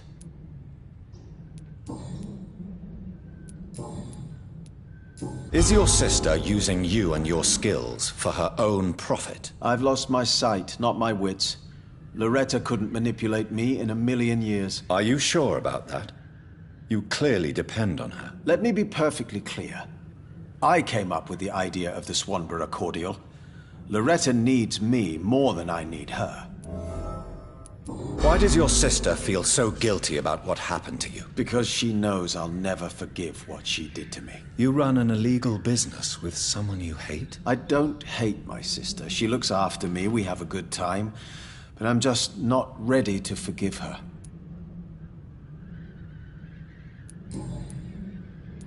How is the sanitary situation evolving in Whitechapel these days? I hear them hissing and scratching at my door every night. The sick made mad by the fever. But these walls are thick, and my lock is solid. Do you know Braille, Mr. Swanborough? I'm no expert, but I learned it in my spare time, yes. Why? I found a strange document entitled Cure for Blindness. It's written in Braille, so I thought perhaps it was yours. Really? Is that some kind of sick joke? Let me see. Here it is. This letter seems authentic. And it actually refers to an experimental cure for blindness. You have piqued my interest, Dr. Reed. Could it be of any use to you? No. This page is just a part of a larger diary. I'd be glad if you could find the other pages. I found another page of the diary, Mr. Swanborough. This diary is still not complete.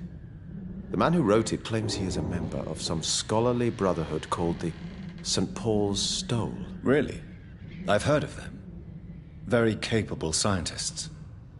Perhaps the man who wrote this really found a cure. I would need more pages to figure it out, but it's as promising as it is intriguing. Here is another page of the diary we were talking about. Ah, now we're talking. Ingredients, dosages, dangers, and side effects. This is it. Is the diary complete now? No. The author tested his work in a hidden laboratory. We must find out where it was. Please, find me more pages, Doctor. Goodbye, Mr. Swanborough. I'll leave you now. Tell me, how do you see the world these days?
Let's pin it down!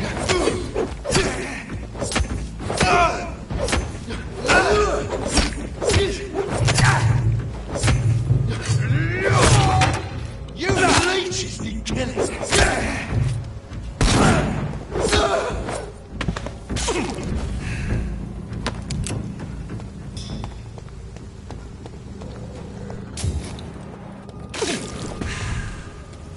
You...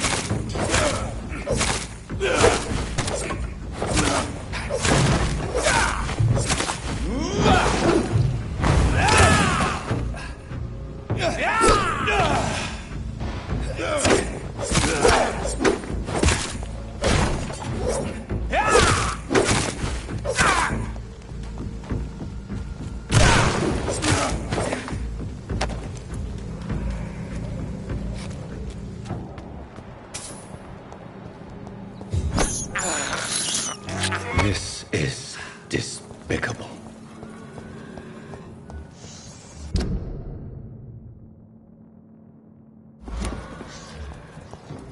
There's one of them! Watch yourselves!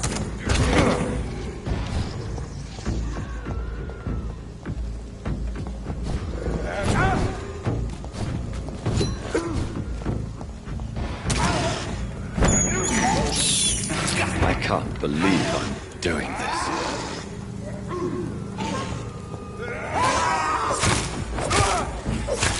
Die, vermin!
It's locked, all right.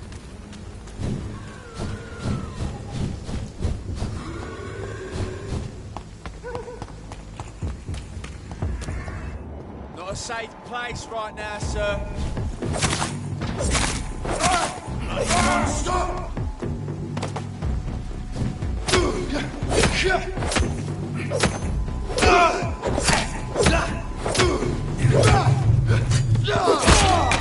Kill it all you deserve!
The flower's dying.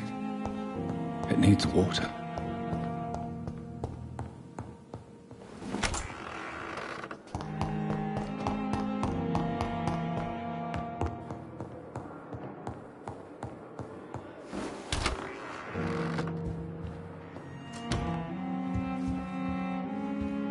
Hello, Jonathan. How are things on the West End front? Complicated, my friend. The rich and powerful feel threatened by the disease and have asked me to put an end to it. Yes. It is odd how resolving a crisis suddenly increases in urgency when it affects those who matter. It looks like the epidemic is spreading to the western districts of London. I am trying to locate the source of the infection. It won't be an easy task, my friend. This disease is highly contagious. Do you not think epidemiology could be helpful in this matter? To retrace the origin of infection through time and topology? If anyone can perform such a miracle, it will be you, Dr. Reed. Since this epidemic is evidently linked to the vampire curse, we must find the original carrier to understand where it comes from. I admire your logic, Jonathan, but be careful. Rationality, when it comes to your kind, is not always a reliable lens. Does the Brotherhood of St. Paul know anything about the Ascalon Club? Well, I'm afraid that's unlikely. Ascalon is a sensitive topic, and whatever material the Brotherhood has, I may not have access to. Who could answer me then? Usher Talltree, our current primate, may be the only one able to answer you. He's a discreet man who lives in the West End. Do you know Aloysius Dawson, the famous tycoon, is well versed in vampire and occult knowledge? No, I did not. But that is no surprise. For half a century, it has been quite the trend for English nobility to join secret societies and occult circles. But Aloysius Dawson is only a rich merchant. Yes, richer than Croesus. Wealth is more respected than title these days, even in England. Did he contact the Brotherhood of St. Paul? try to join your group. It would not surprise me, but I am certain he's never been a member. Thank you for your time, Edgar.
Easy does it, boys.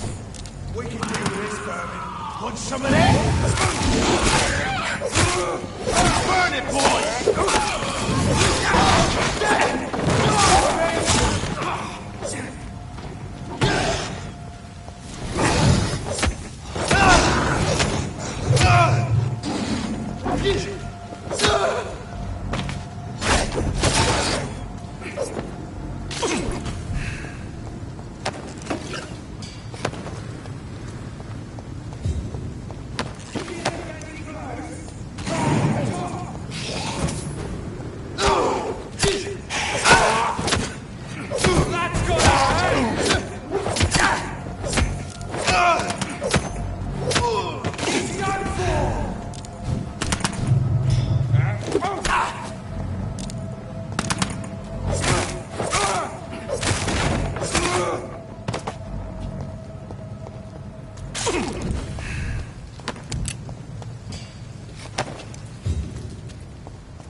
Crush the leech, boys!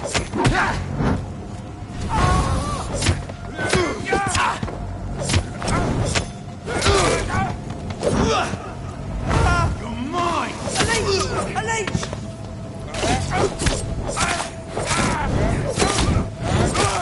Hit that leech is fast!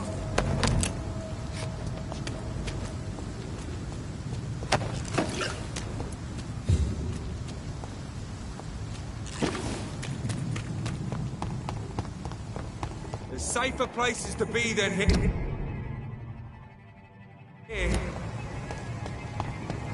Don't come closer.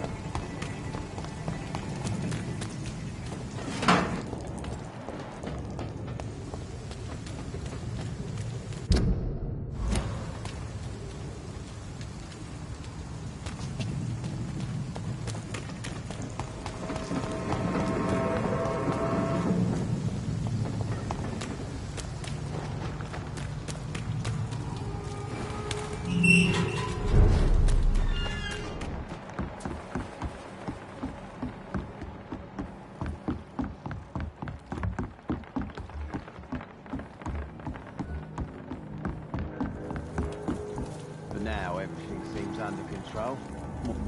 Good evening, Miss Cox. Hello again, Dr. Reed. What do you want? Can I offer you my medical help, Miss Cox? Giving out for free? You'd make a poor businessman, Dr. Reed. Perhaps I would. Please, take this.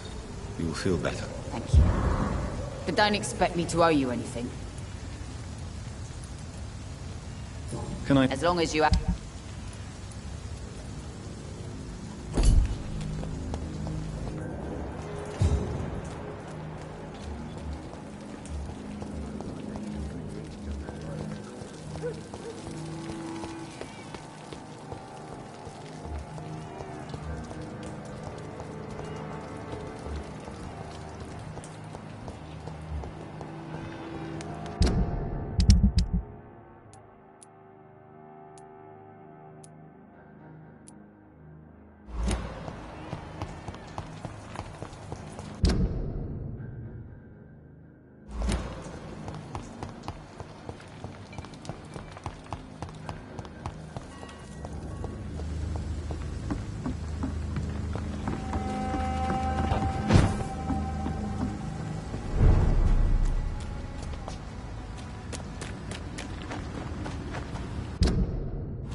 This is despicable.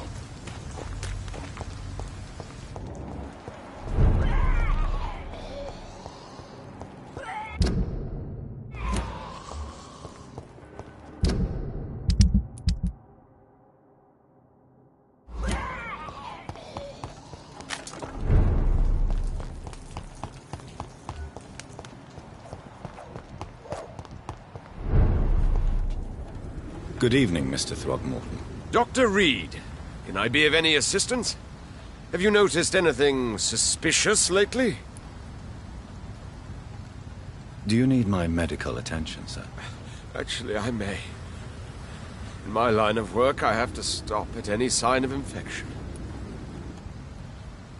Treating a vampire hunter's wounds is certainly a first for me. I'm happy to help you, of course. Thank you, Dr. Reed. Your support means a lot. Goodbye, and good hunting, Mr. Throgmorton.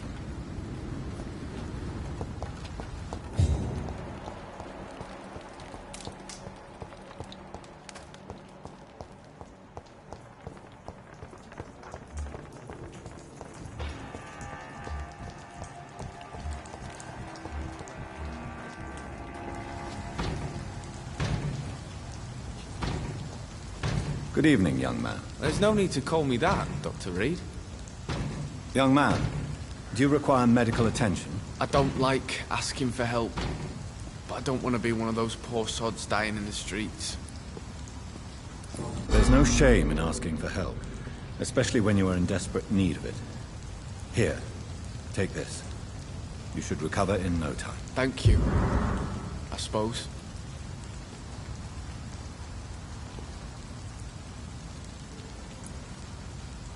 Goodbye.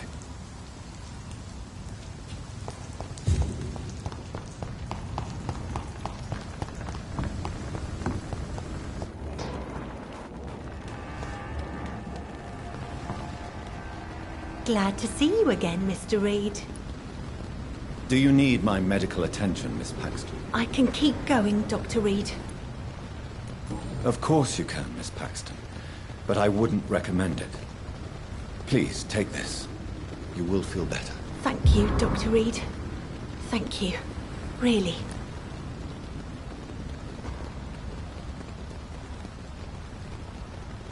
Goodbye, Miss Paxton.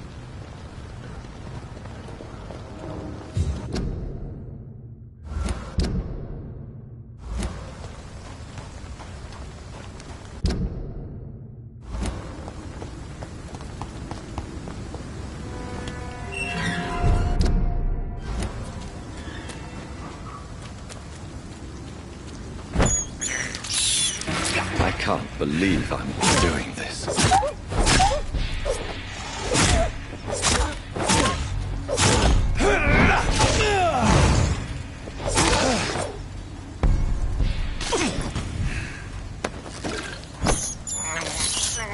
This is despicable.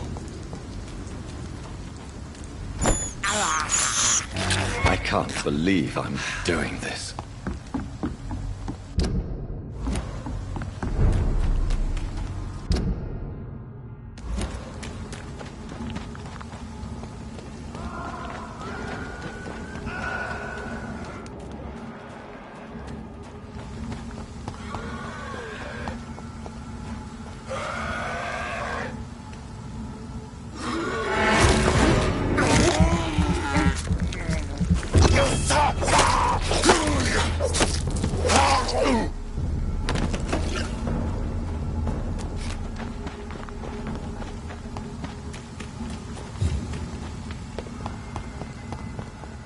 I cannot enter.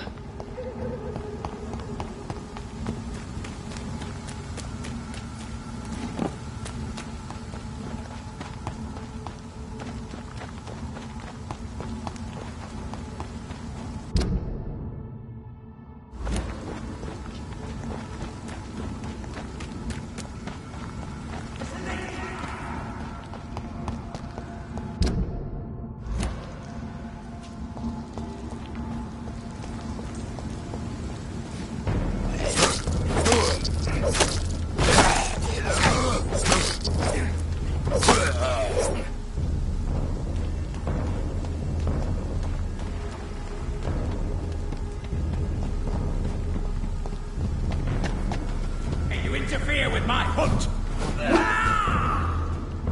You're bleeding.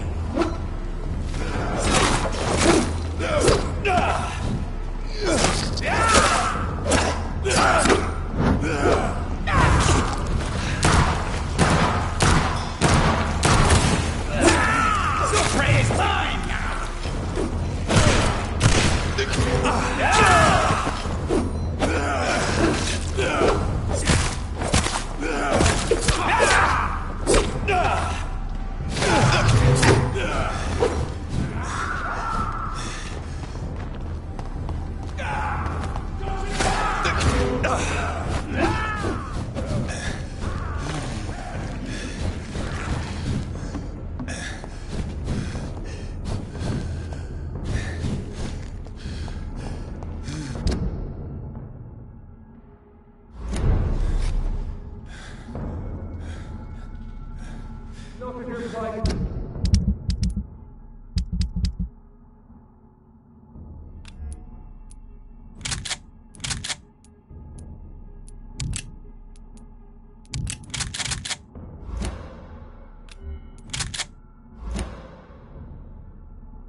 Stop right now!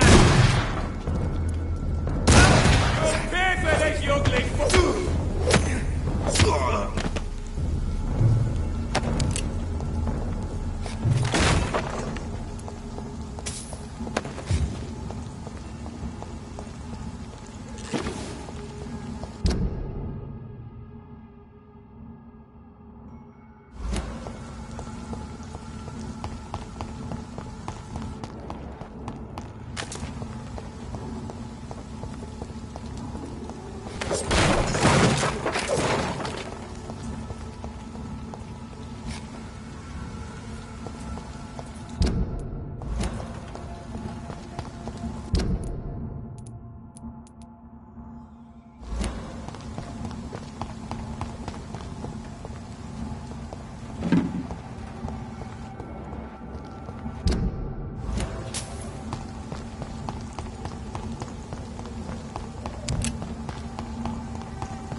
I have this thirst for blood.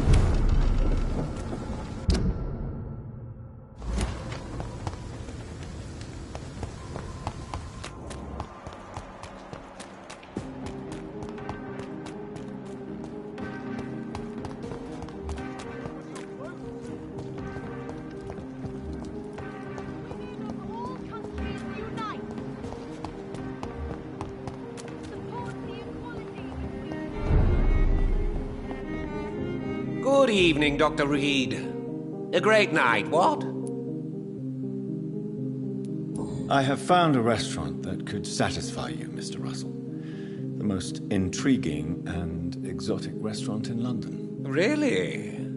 You have piqued my interest. Where is it? It's a place where you eat in complete darkness and try to identify your meal without anything but your palate. My, oh my, how interesting. It could even be fun to eat a little poisson et fruit that way. Oh, thank you, Dr. Reed. Please, have this for your research. I may have a look at your...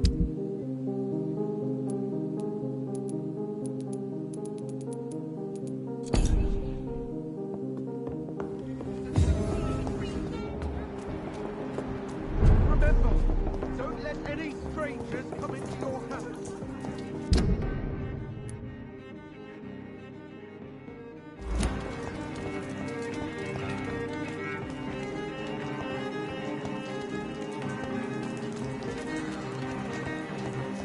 Why are vampire hunters sniffing around here? I need to find out what they're after.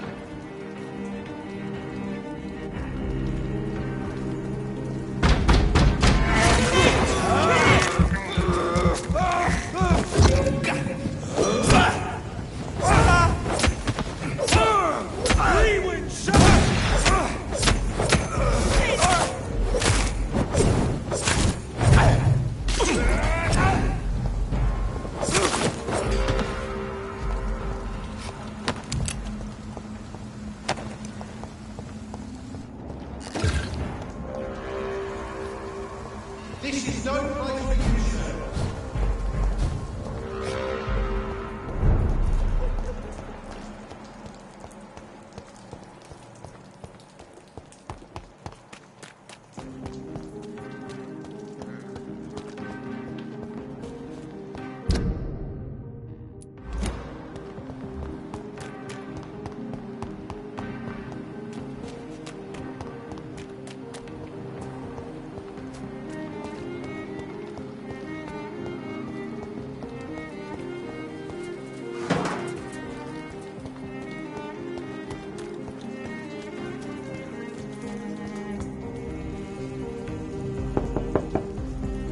Hello again, Venus. Jonathan, you're still up.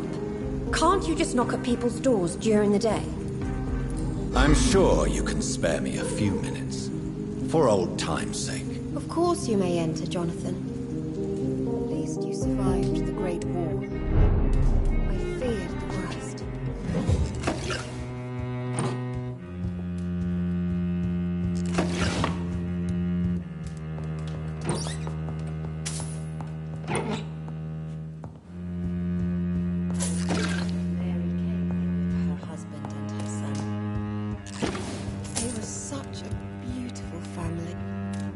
It's a pleasure to see you again, Venus. So you returned from the war in one piece too.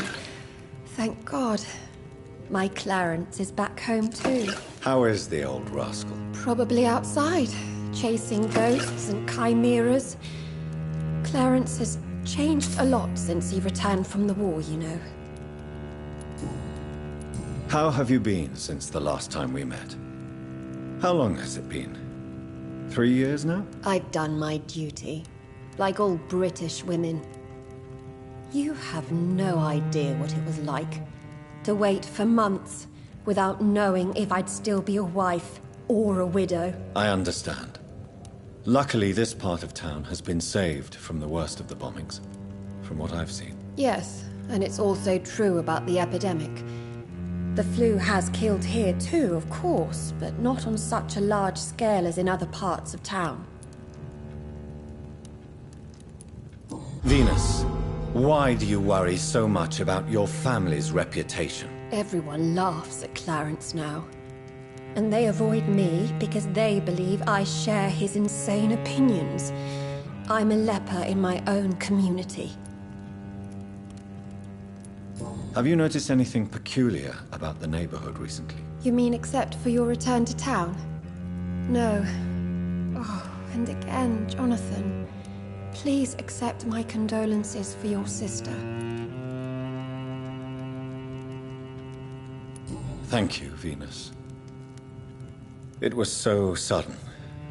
And I've been so busy, I haven't spoken to anyone about it. I wish I could have assisted at the funeral, but, you know, it's been so quick. And what with the epidemic in the streets? There's no need to apologize, my dear. It's normal, considering the circumstances. No, it's not. I am sure that Clarence has not even thought to present you his condolences. He is too busy with his penny dreadful stories. Why is my return so surprising? It's more an unexpected happy end than a surprise. You and Clarence, back from the war. You have no idea how hard it's been for me.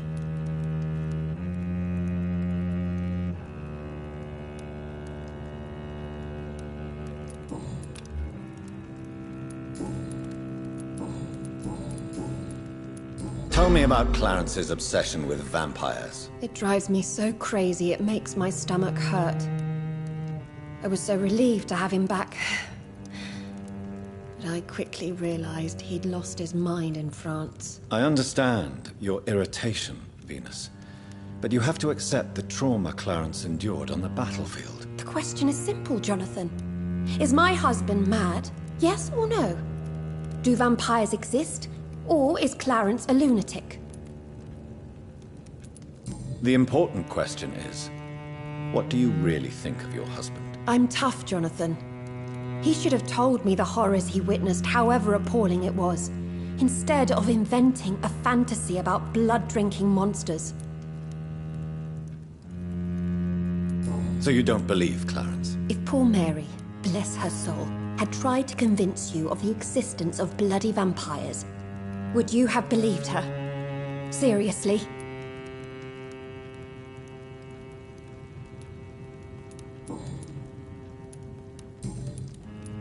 I'm investigating the source of the epidemic in this district.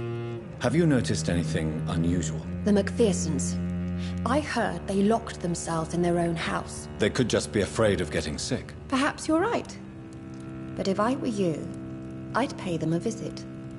A big house, reachable through a courtyard, to the north of the railway bridge. Goodbye for now. I remember when Mary came here with her husband and her son.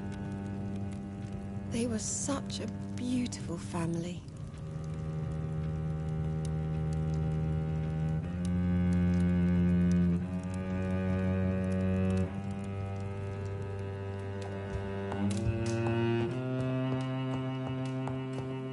At least you survived the Great War. I feared the worst.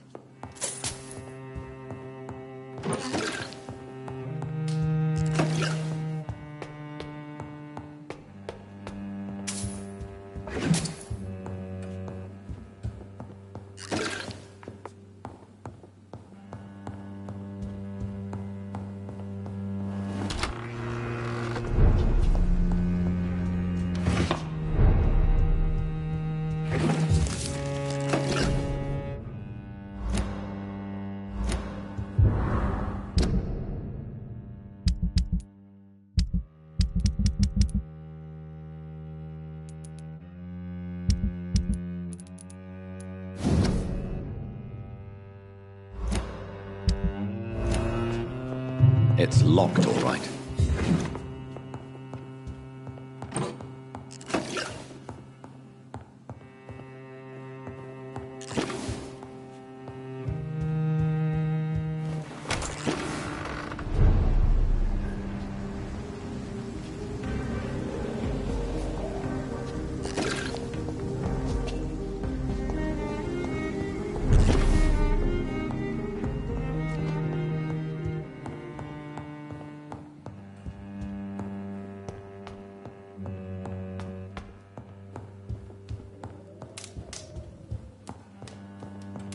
At least you survived the Great War. I feared the worst.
Hello, Venus. Hello, Jonathan. Please, come in. I'm so sorry for your loss, Jonathan.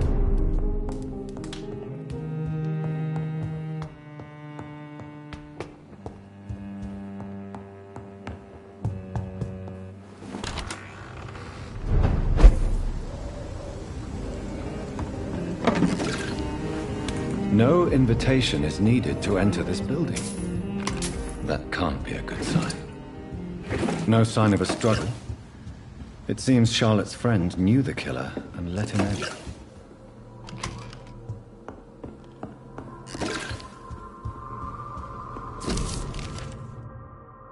Emily wanted to become a vampire. Something must have gone wrong. Someone is responsible for this mess. But who? Blood. I should follow the trail.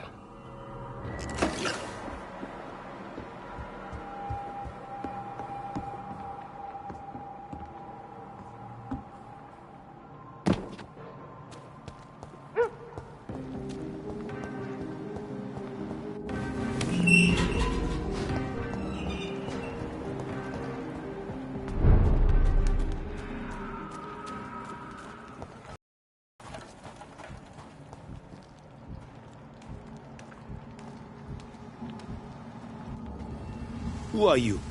What are you doing here? I could ask you the same question. I'm the Marquis de Bois-Colombes, and I strongly invite you to find your own game, sir. I appreciate the invitation, but I'm here to solve the mystery concerning the death of a young woman killed by a vampire. A young woman killed by a vampire? Oh, you're joking, right? Oh, I do love the British sense of humor. And who exactly are you? I am Jacques-Michel Guillaume Florimond de Marquis de Bois-Colombes, at your service, my dear cousin. You're French, but your English is quite good. I was born in France, sir, but I consider myself a traveler of this world. So many countries, so many tantalizing tastes. Dear cousin, are we related? We could be of the same blood, my dear. I tend to consider all Econs as family, don't you? What are you doing here? I recently decided to visit London. I've always dreamed of visiting a city on the verge of collapse. Such a delicate, yet intense spectacle. You take pleasure from others' misery. I have been a totally depraved and immoral creature since the day I was reborn, sir. And probably before. What do you plan to do here? Take pleasure. Take pictures. Enjoy the show. Have fun. Believe me, I won't be the only foreign immortal who bought a ticket to the fair. I followed the trail of blood from her room to here. Oh, you're referring to that young woman. Yes, the meeting turned messy. I'm afraid I ruined my last wedding good. So you admit you murdered her? I admit nothing, my good sir. I only regret the blood of that girl staining my clothes. Oh, blood can be so messy. What happened? She wanted to become one of us. Not the first time I have received such a proposal, but I must admit her direct approach tempted me. And then what? The body rejected my blood. It happens, you know, sometimes even with voluntary prey. At least her gurglings brought me some fun, until the artery burst.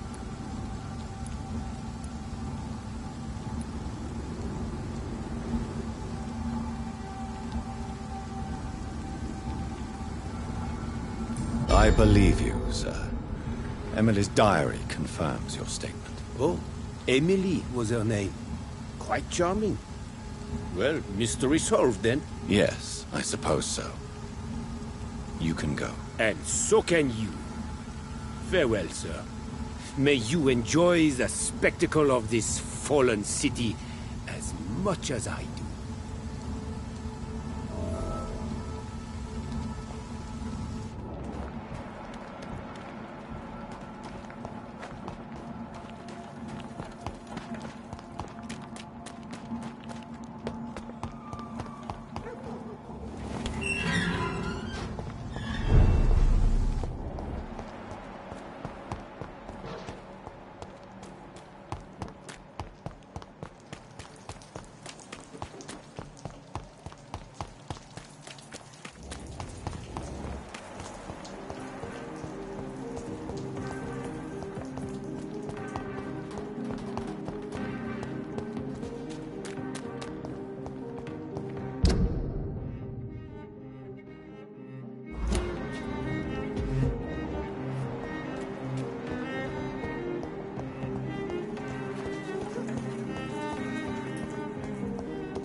bones is... Good evening, Miss Ashbury. And good evening to you, Dr. Reed. I have found out what happened to your friend, Emily. I can handle the truth. There's no need to hide the bloody details. Your friend was planning to become a vampire. She thought she'd met an honest one and made a deal with him. Unfortunately, Emily did not survive the process. My mother told me many times about the risks of being turned. I often suspected she exaggerated the danger to avoid me being tempted. No, the risk is real. Have you any idea what a body has to endure?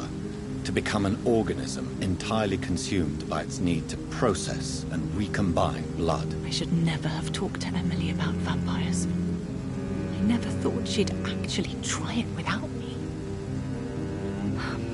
Thank you, sir. Here, take this for your discretion.